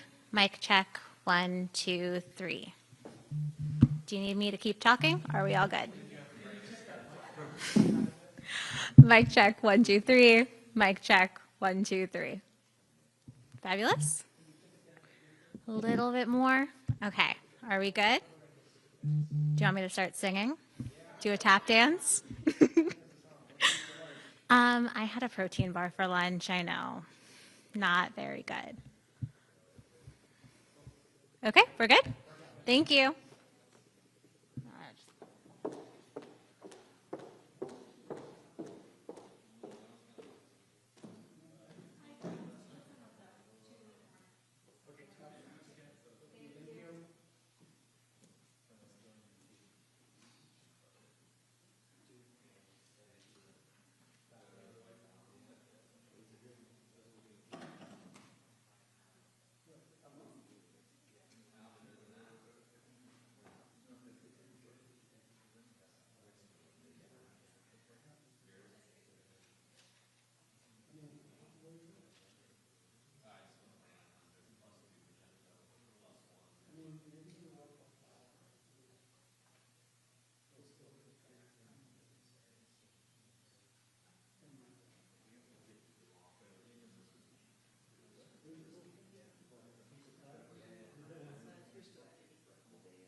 Good afternoon, everyone. I'm Rob Bonta, California Attorney General. Thank you for being here in Oakland. And I want to, in particular, thank my incredible colleagues, Attorney General from Colorado, Phil Weiser, and the Attorney General from New Jersey, Jennifer Davenport, for being here, for making the trip to be part of this first day of trial. I am grateful that we have an incredible collaborative team.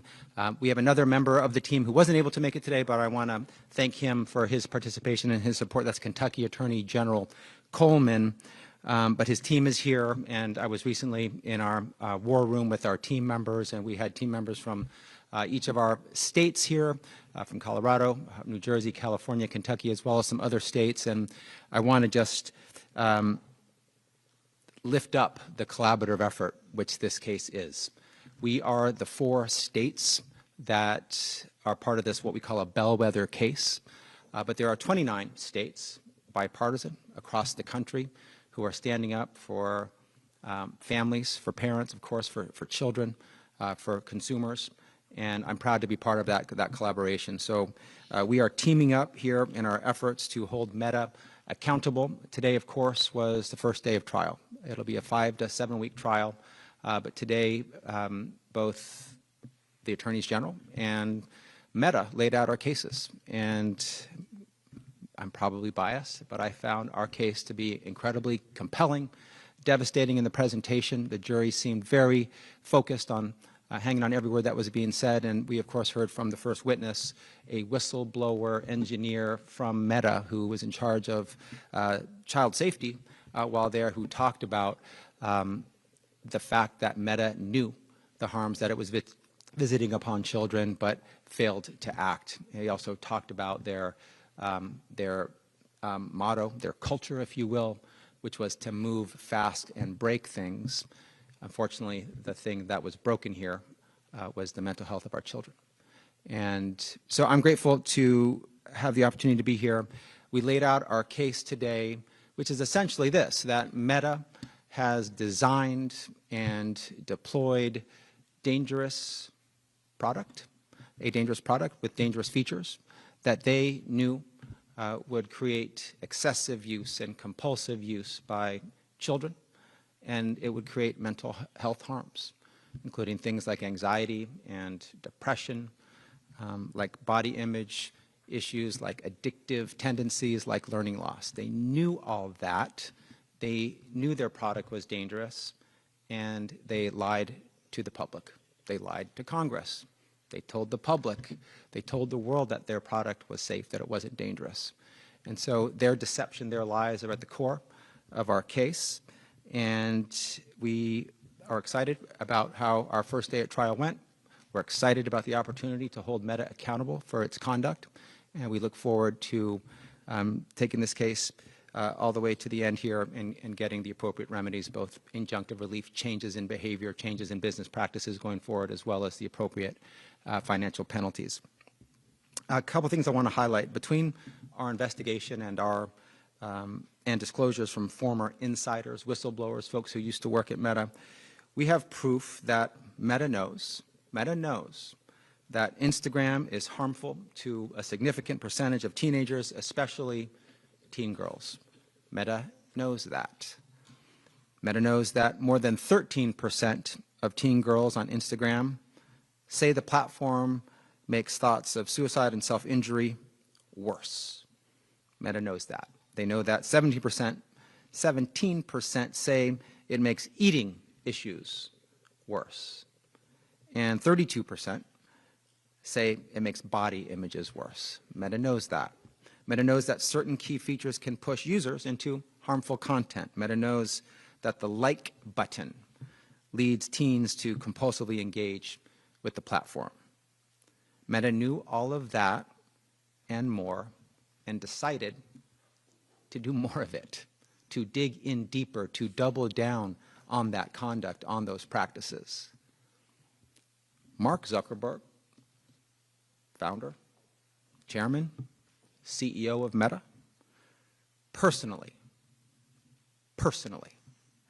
axed Meta's proposed policy to ban image filters that simulated the effects of plastic surgery, despite internal pushback, from his own team. His own employees were telling him he shouldn't do this.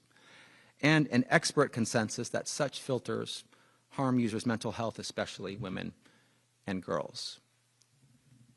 Mr. Zuckerberg himself chose profits over the safety of children.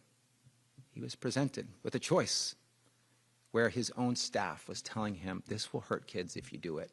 We think you shouldn't do it. And he overruled them and said, do it, knowingly harming kids, and then later telling the world that their product was safe. The company had internal discussions about the negative impacts of the like button, but they decided to keep it anyway. Again, they chose profits over the safety of children. At the same time, the company affirmatively misled teens, it misled their parents and the public about the safety of its platforms for young users, and concealed the ways in which Instagram and Facebook exploit and manipulate its most vulnerable consumers, teenagers, and children.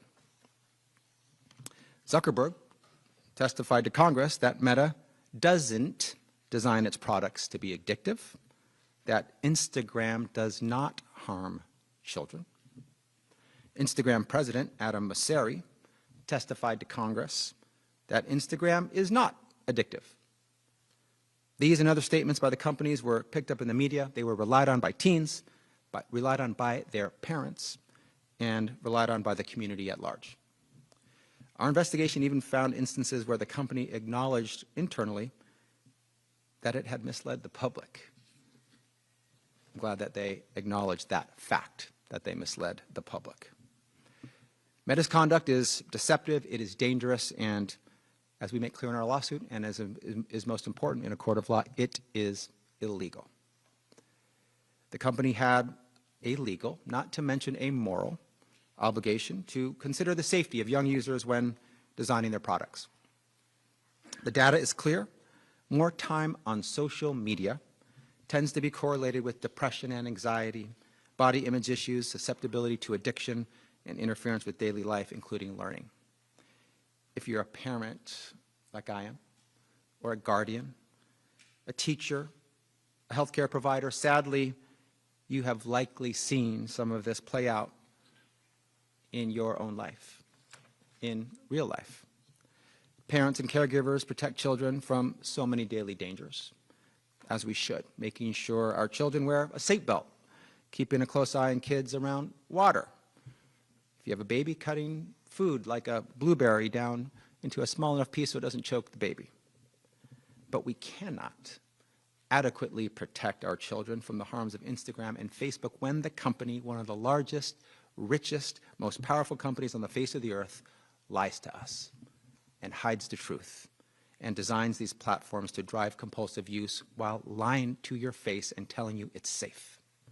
Parents cannot do their job if they're being lied to. Teens, parents, the community, the public deserve the truth. You should not be lied to. You deserve better than that. As Attorney General of the greatest state in the nation, sorry to my colleagues, they can and they should say the same thing about their states. But the state where Meta has made its home and has done very, very well for itself. I'm proud to co-lead this national fight to demand accountability and to demand justice. This is about our children, the next generation, our kids. They deserve to be safe. And Meta has acted unlawfully here. We are here to hold them accountable. We look forward to continuing our trial and bringing our case forward. Before I turn it over to my colleagues to make a few remarks, I want to thank the individuals on my team who have given so much of their time, their energy, their passion, their talent, their skills to bring this case to court today. Watching our team present the case, talking to them in the war room, I couldn't be more proud to be their colleague, to be on their team, to be part of their team fighting for the safety of our kids and our children. They don't do it for the limelight, so I'm about to embarrass them, but I want to thank them, and they deserve this recognition, so I want to say some of their names. Megan O'Neill, who delivered an incredible opening statement.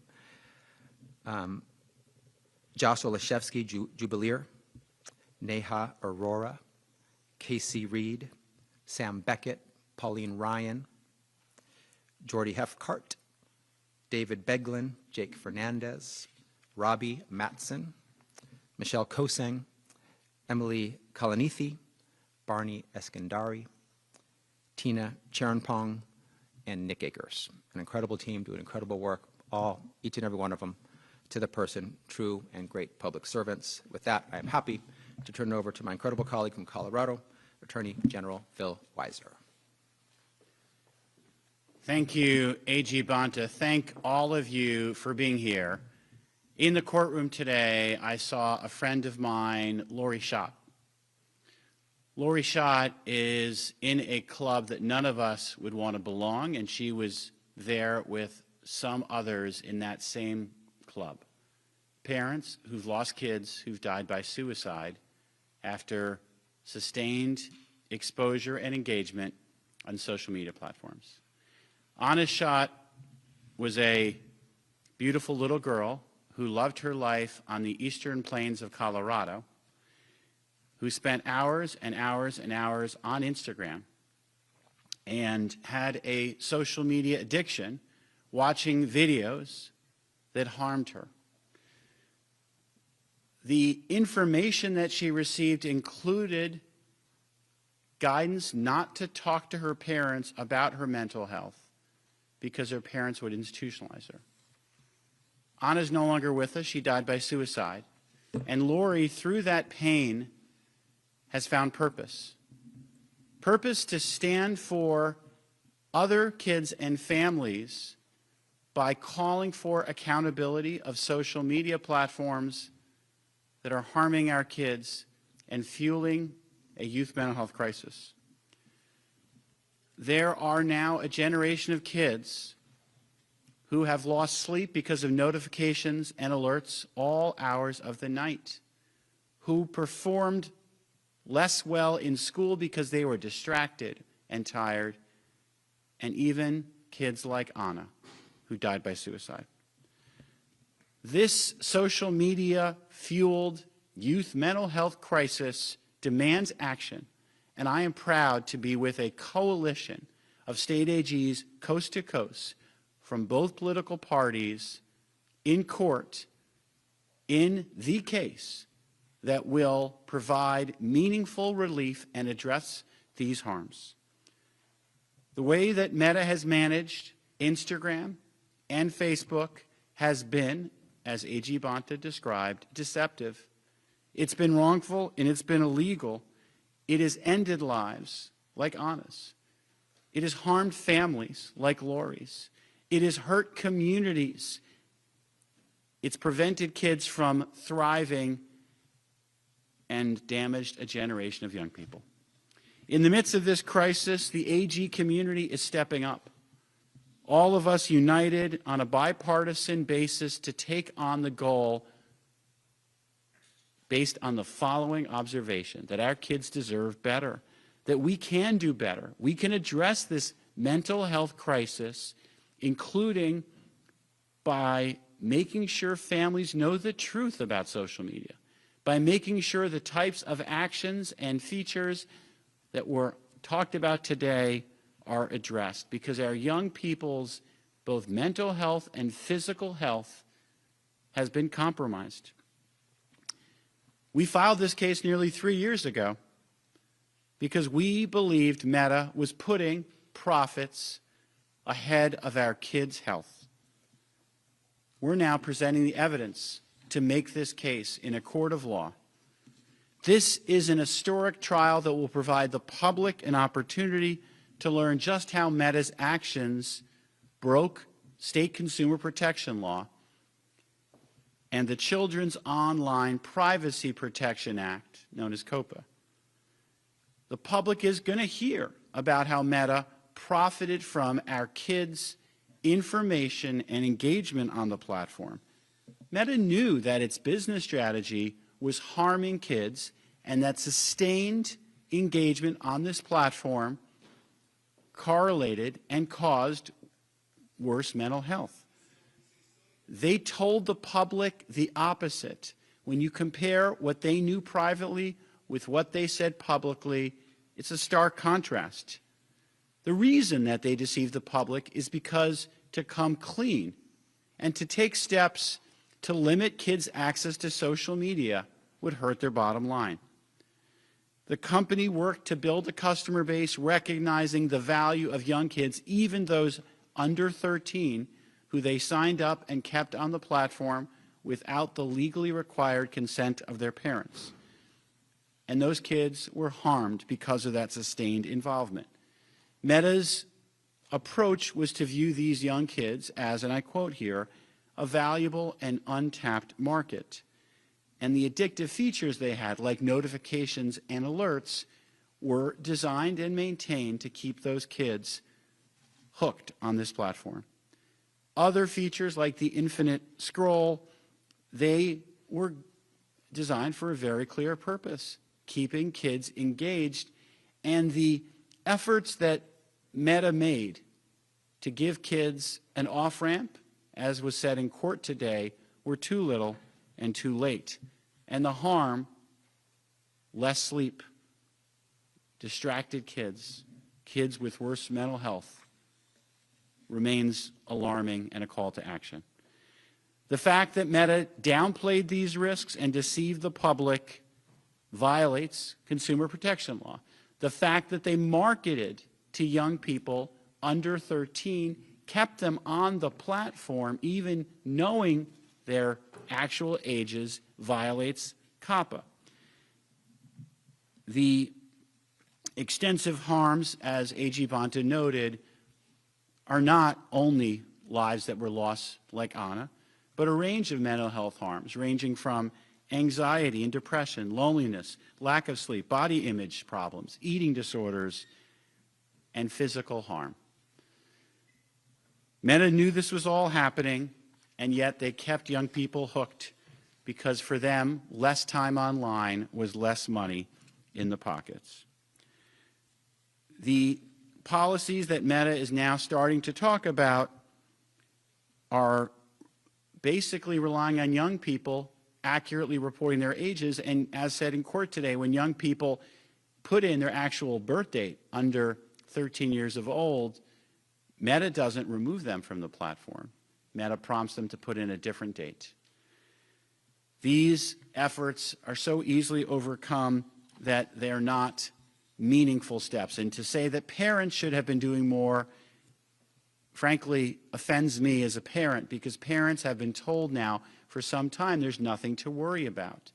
Meta hasn't shared the truth that remained kept from the public.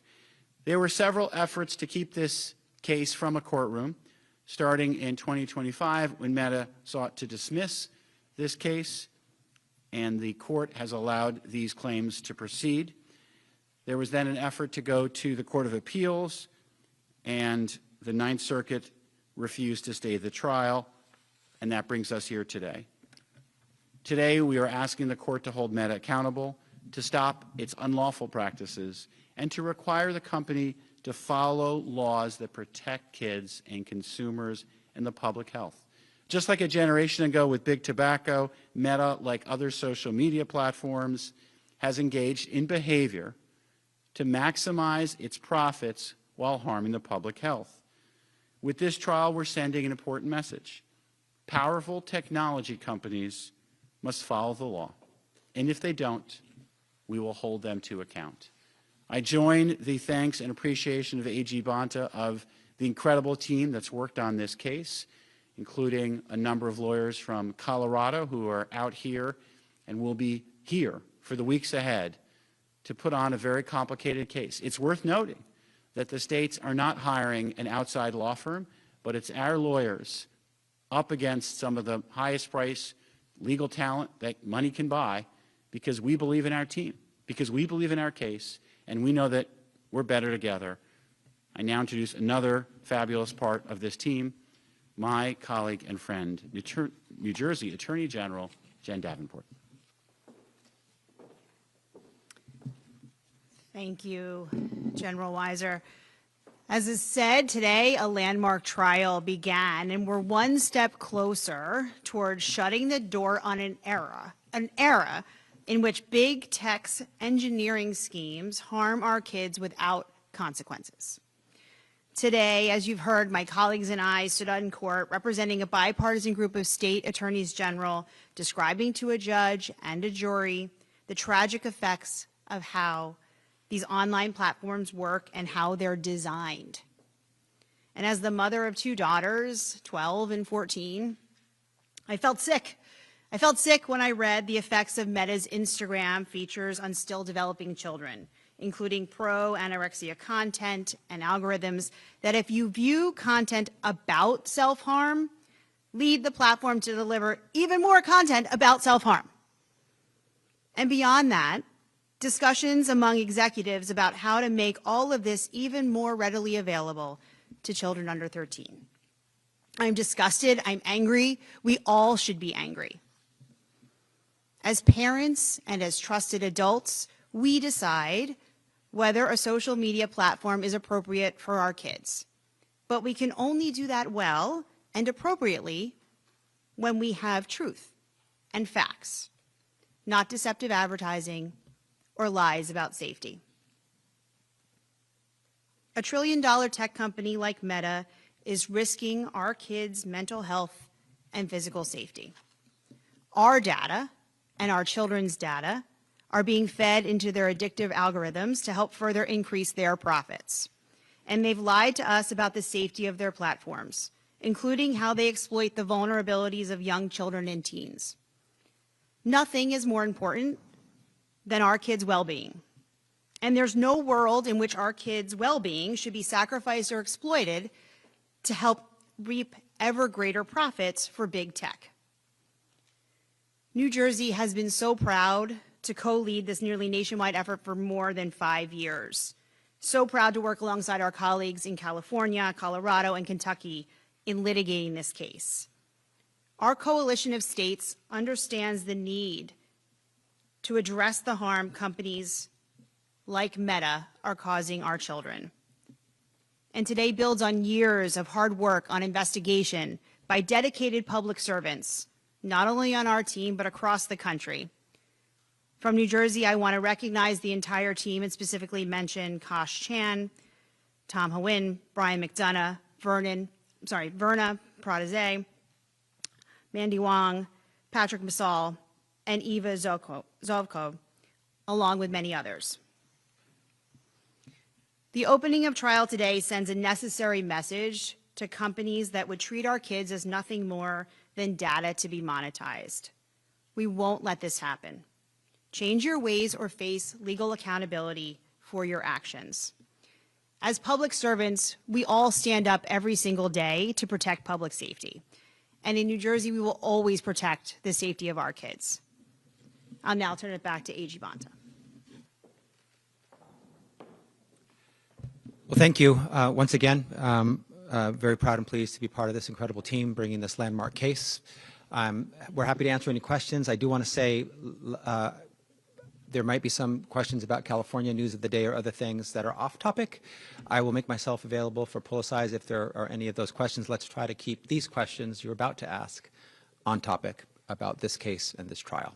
With that, we're happy to answer your questions. Yeah? What's your understanding of the practical and financial effects on Meta of potentially owing tens of billions of dollars in penalties for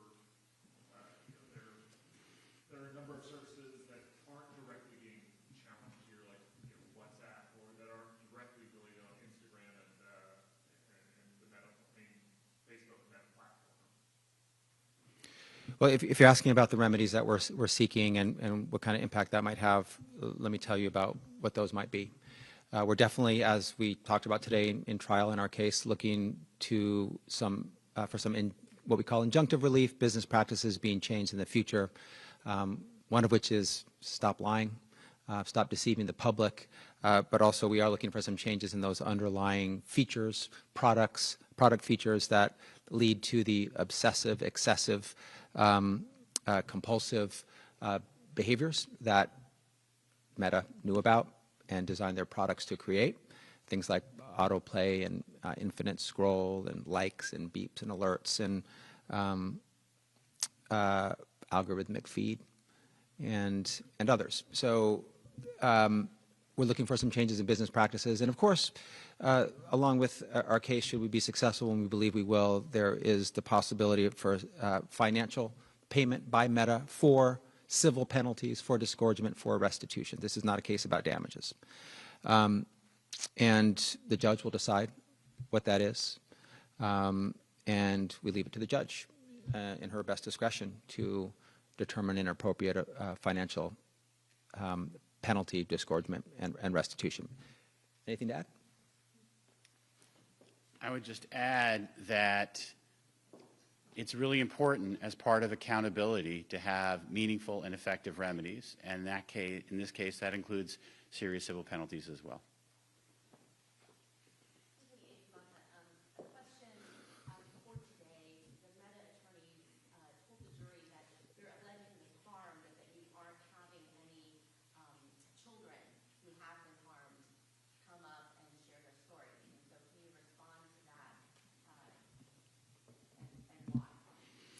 I think they're stuck in some improper legal regime that they're mapping onto this case when it doesn't fit.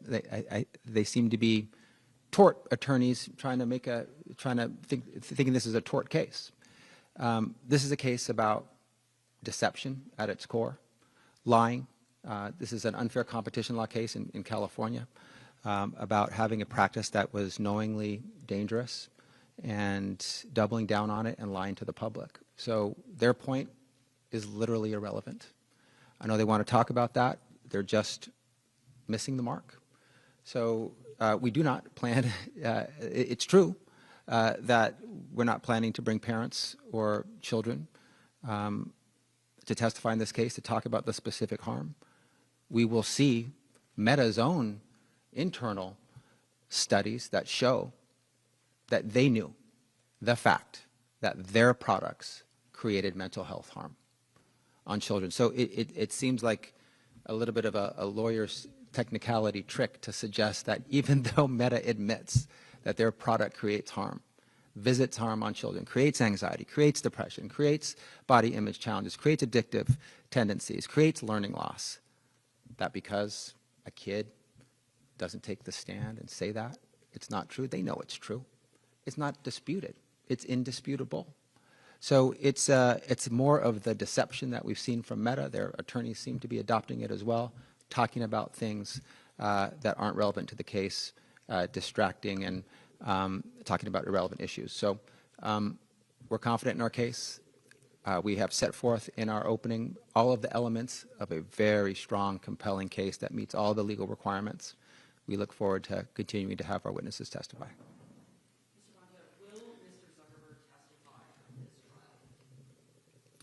Unknown at this point. Of course, he's testified in other trials. I think he testified in Los Angeles in that trial that Meta lost. I think he testified in New Mexico in that trial that Meta lost. I'm not sure if he testified in Tennessee. Meta has not lost that trial yet, but I think they will. So unknown. We have all sorts of evidence, witnesses, including whistleblowers, former employees, studies from Meta, experts, and others that can make a very compelling case. Whether Mr. Zuckerberg is part of those who testify as a witness in this case is still TBD. Would you like to see him on the stand? I don't have a personal preference. I want us to bring the strongest case that we have, advance our evidence. We have an enormous amount of it that can be told in many different ways on many different days, and I look forward to our team doing that.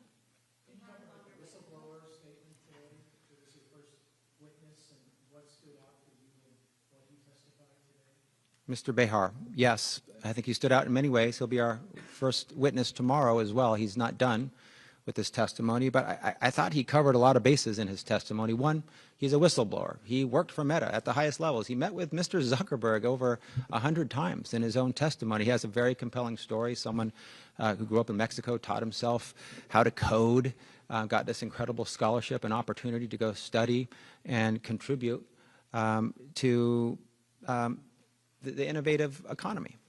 And he, as a recipient witness, had a lot of experience as to the approaches that Meta had, this idea that they should move fast and break things, meaning they're not doing all they can to keep kids safe. They're moving fast. They're not taking those steps. They're breaking things like the mental health of kids. I thought that was particularly compelling, very insightful. He also talked about his own experience as a parent and his own daughter, who I think was on Instagram or another social media platform, who was getting sexual content sent to her, sexual images, sexual overtures, and he struggled as a parent to know how to deal with that.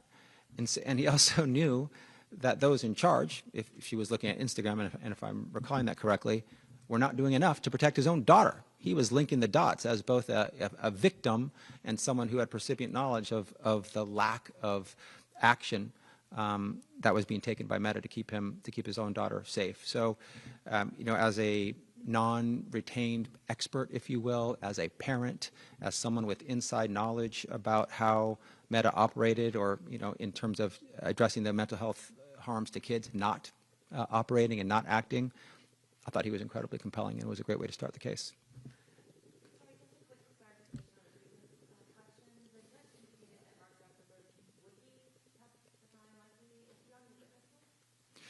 He may testify. That is a completely available avenue. Whether he does in the end, unsure. I think the defense counsel, Meta's counsel, said he was going to testify in their opening statements. The judge may have as well. It's a 5 to 7 week trial. We're not sure, but it is what's going to happen. But it's very possible that he will testify. It's also possible he won't. It's possible. Look, we got a great trial team. We discuss strategy, witness order, what we want to focus on, what we want to respond to, what motions we're going to bring, often in real time each day. Whether and when and if Mr. Zuckerberg testifies will be part of those discussions. Do you have an opinion on how he would, as a person, sit with this jury? Do you think he helped your case? That's the same question that I got asked before. Thank you for asking it again.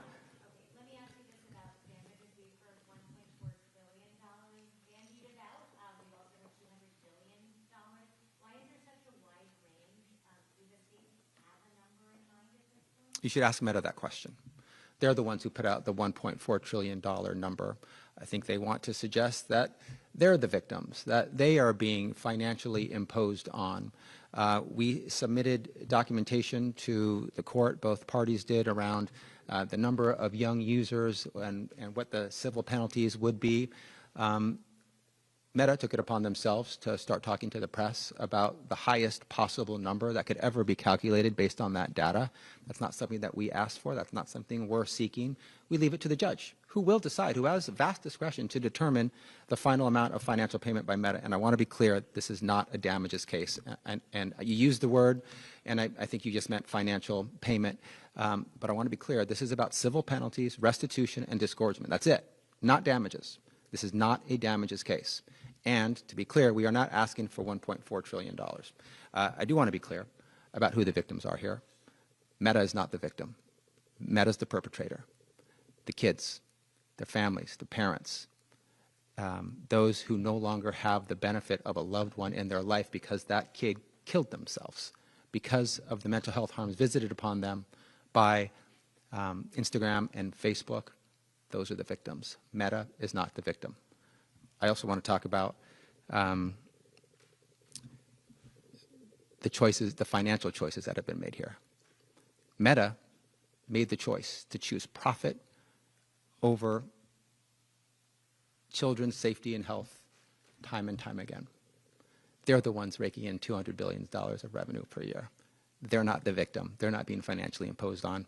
We will be asking for a significant financial payment in the form of disgorgement, restitution, and civil penalties. That is an important and appropriate part of this case. The judge will exercise the discretion as to what that will be. It will not be, and we are not asking for it to be, $1.4 trillion. Now, is this a figure that you estimated, and then you're saying that it took that figure and said, like, oh, see, you're asking for the most? It's a figure Meta estimated, based on the number of young users and multiplied by the penalty the penalties available under the unfair competition laws at issue in this case.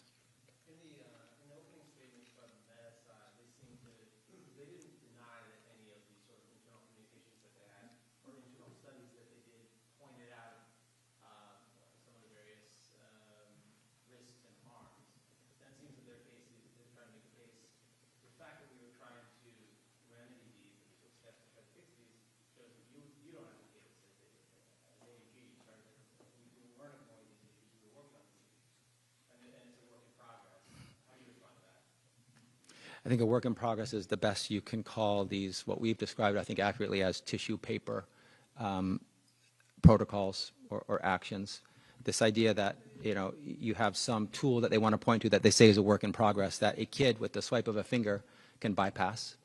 I think that's all you really need to know about what they were saying. That's the, you know, they are framing it in the light most favorable to them, and the best they can say is that it's a work in progress. And you know, one of the first two things that they said was, you know, they said that teens have a problem managing their time.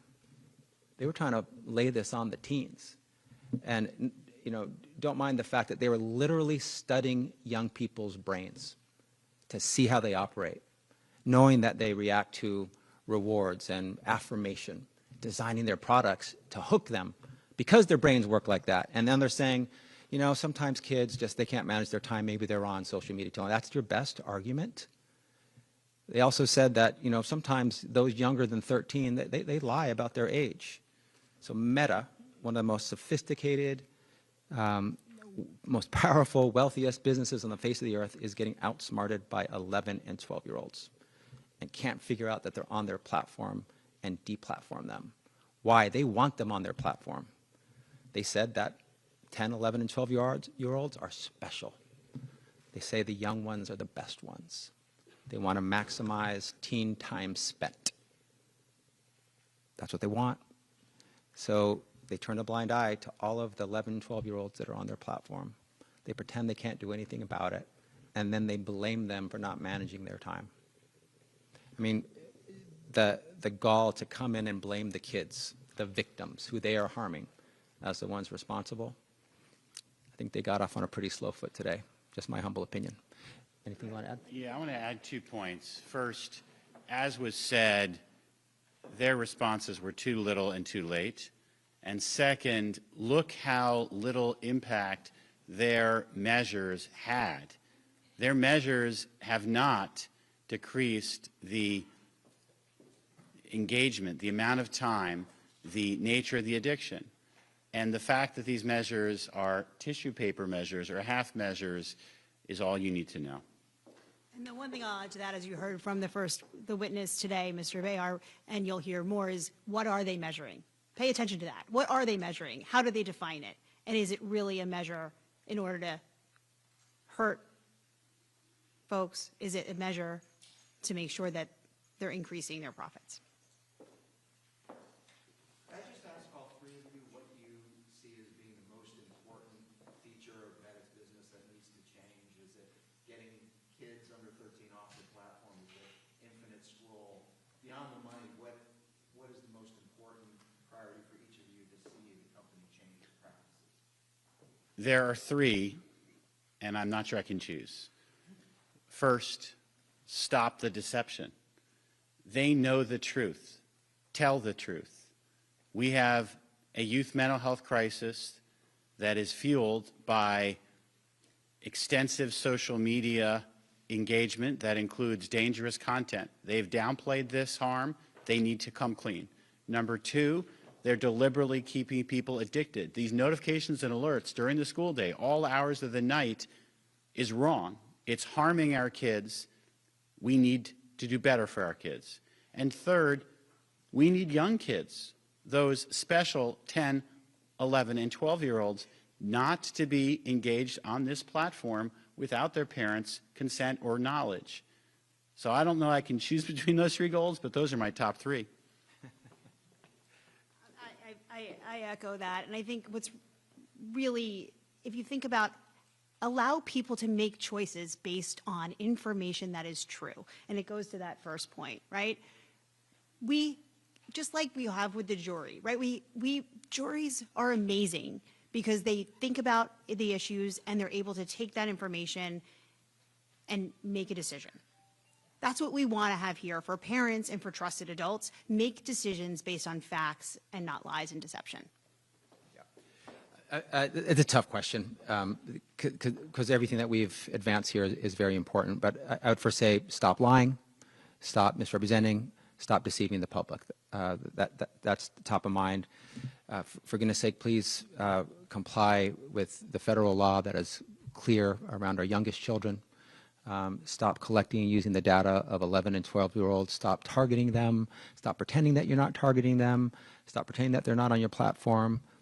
Don't let them on your platform ever. And stop collecting their data. And then, you know, there's a whole constellation of features that they've designed to take advantage of the vulnerable young brain, to maximize frequency and duration abuse on the platform, to make kids continue to always want to come back. The ephemeral content, the disappearing content, like Instagram stories, the auto scroll, the autoplay and the infinite scroll, where you can, you know, start at one time and look up, and you know it's 3 hours later.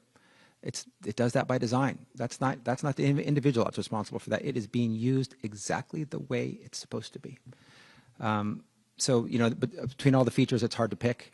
But, you know, the lying and the deceiving has to stop, and the taking advantage of kids' brains and then lying about it in a way that's so dangerous needs to stop as well.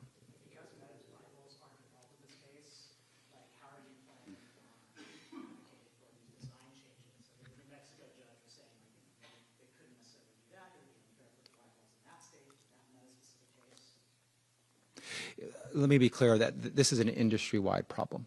This idea of designing and deploying dangerous features, some of these they're not unique. TikTok uses a lot of the same ones in different variations. We have a lawsuit now against TikTok. So just to be clear, I think over 40 states across the country already have pending lawsuits now against TikTok. Meta is in trial now. So they're first in time in terms of going to trial, but TikTok will have its day in court as well. I'll speak for myself. I'm also concerned about YouTube as well as Snap.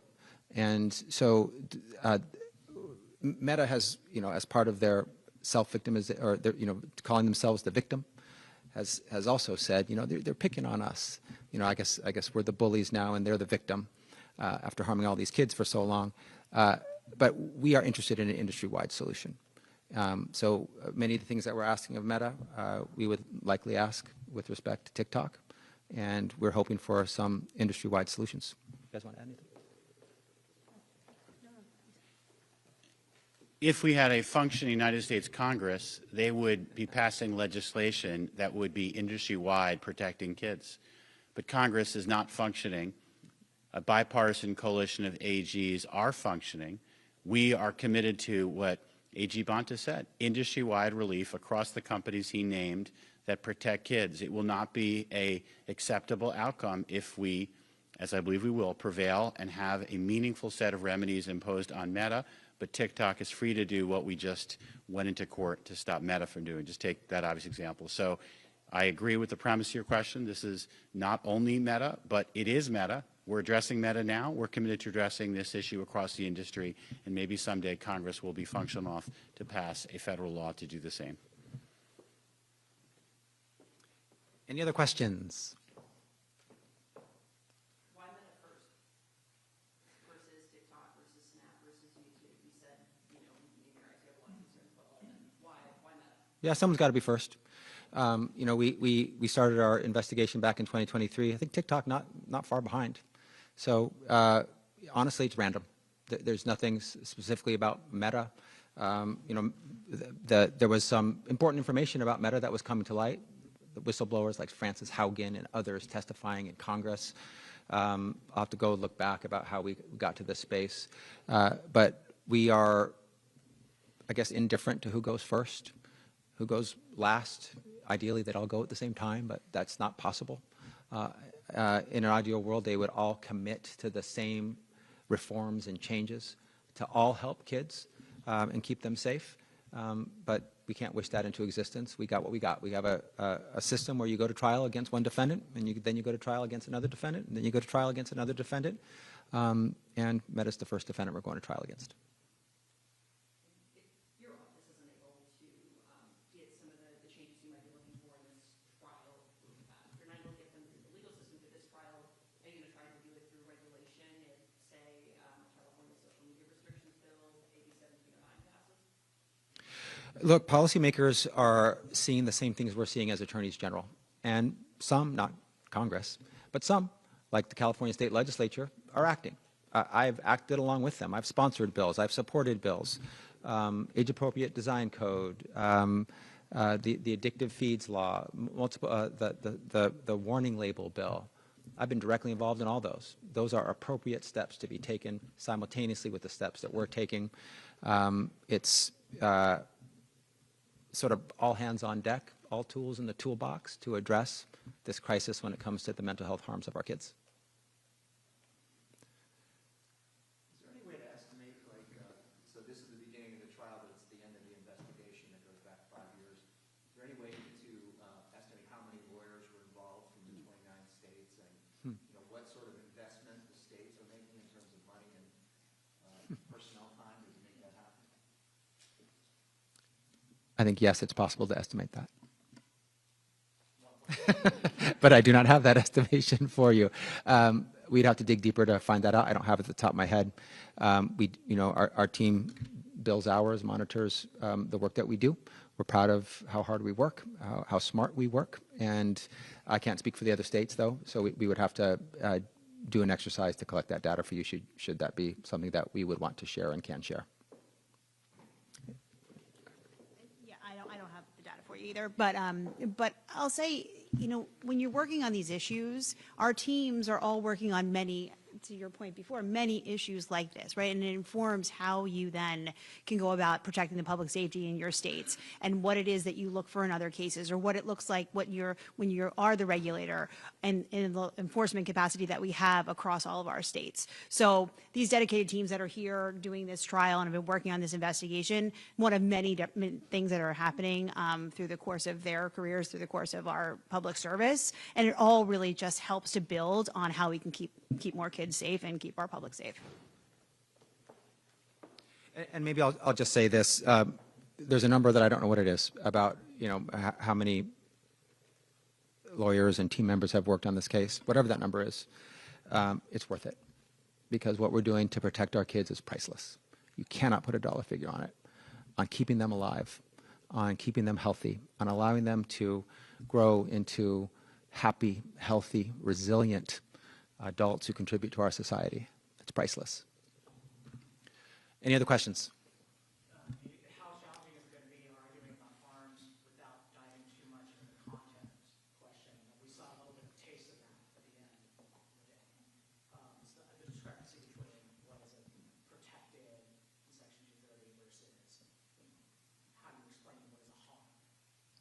Yeah, maybe I'll echo back to some of my previous comments and try to put a finer point on them. We don't think that's hard at all. We're able to make our case through the, a lot of our case is going to be made from the own words of Meta employees, the own studies of Meta itself. We're just going to show you what they said and what they knew and what their studies revealed. And at its core, our case is a deception case, that they knew about the dangers to kids and they lied about it. And so again, we'll use the words of Meta employees as they spoke publicly, spoke outwardly, spoke to Congress and spoke to others, how they were saying something very different from what they were saying internally and what their own studies said. That side-by-sides, like one of them today that was put up, showing what they said about how often kids are bullied or experience violent content or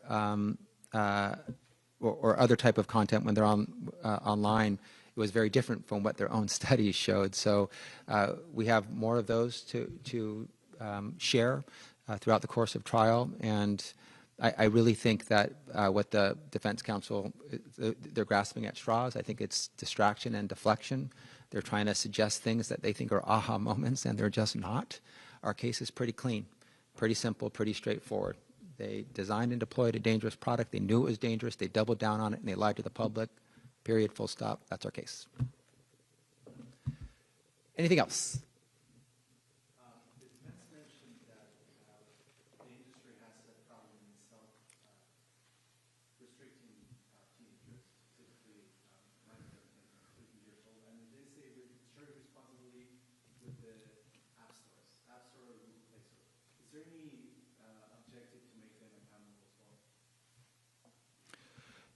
We're focused on Meta in this case. We're not focused on app stores. So I think that's another distraction, a deflection. It's don't look at us, even though when a kid tells us they're less than 13, we don't even allow them to complete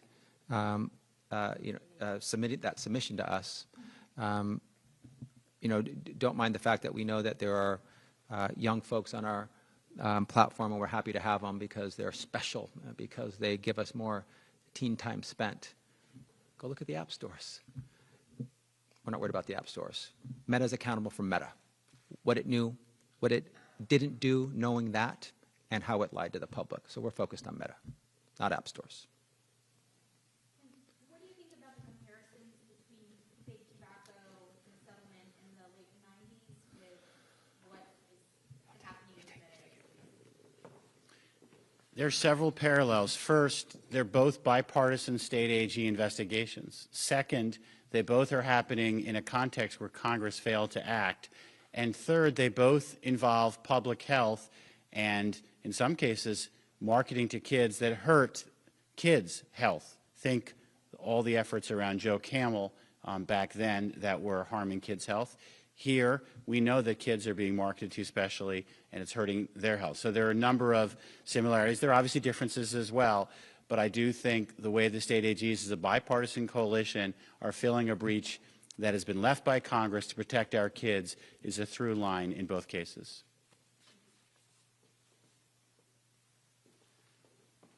Any other questions? Thank you so much for joining us today. Thank you.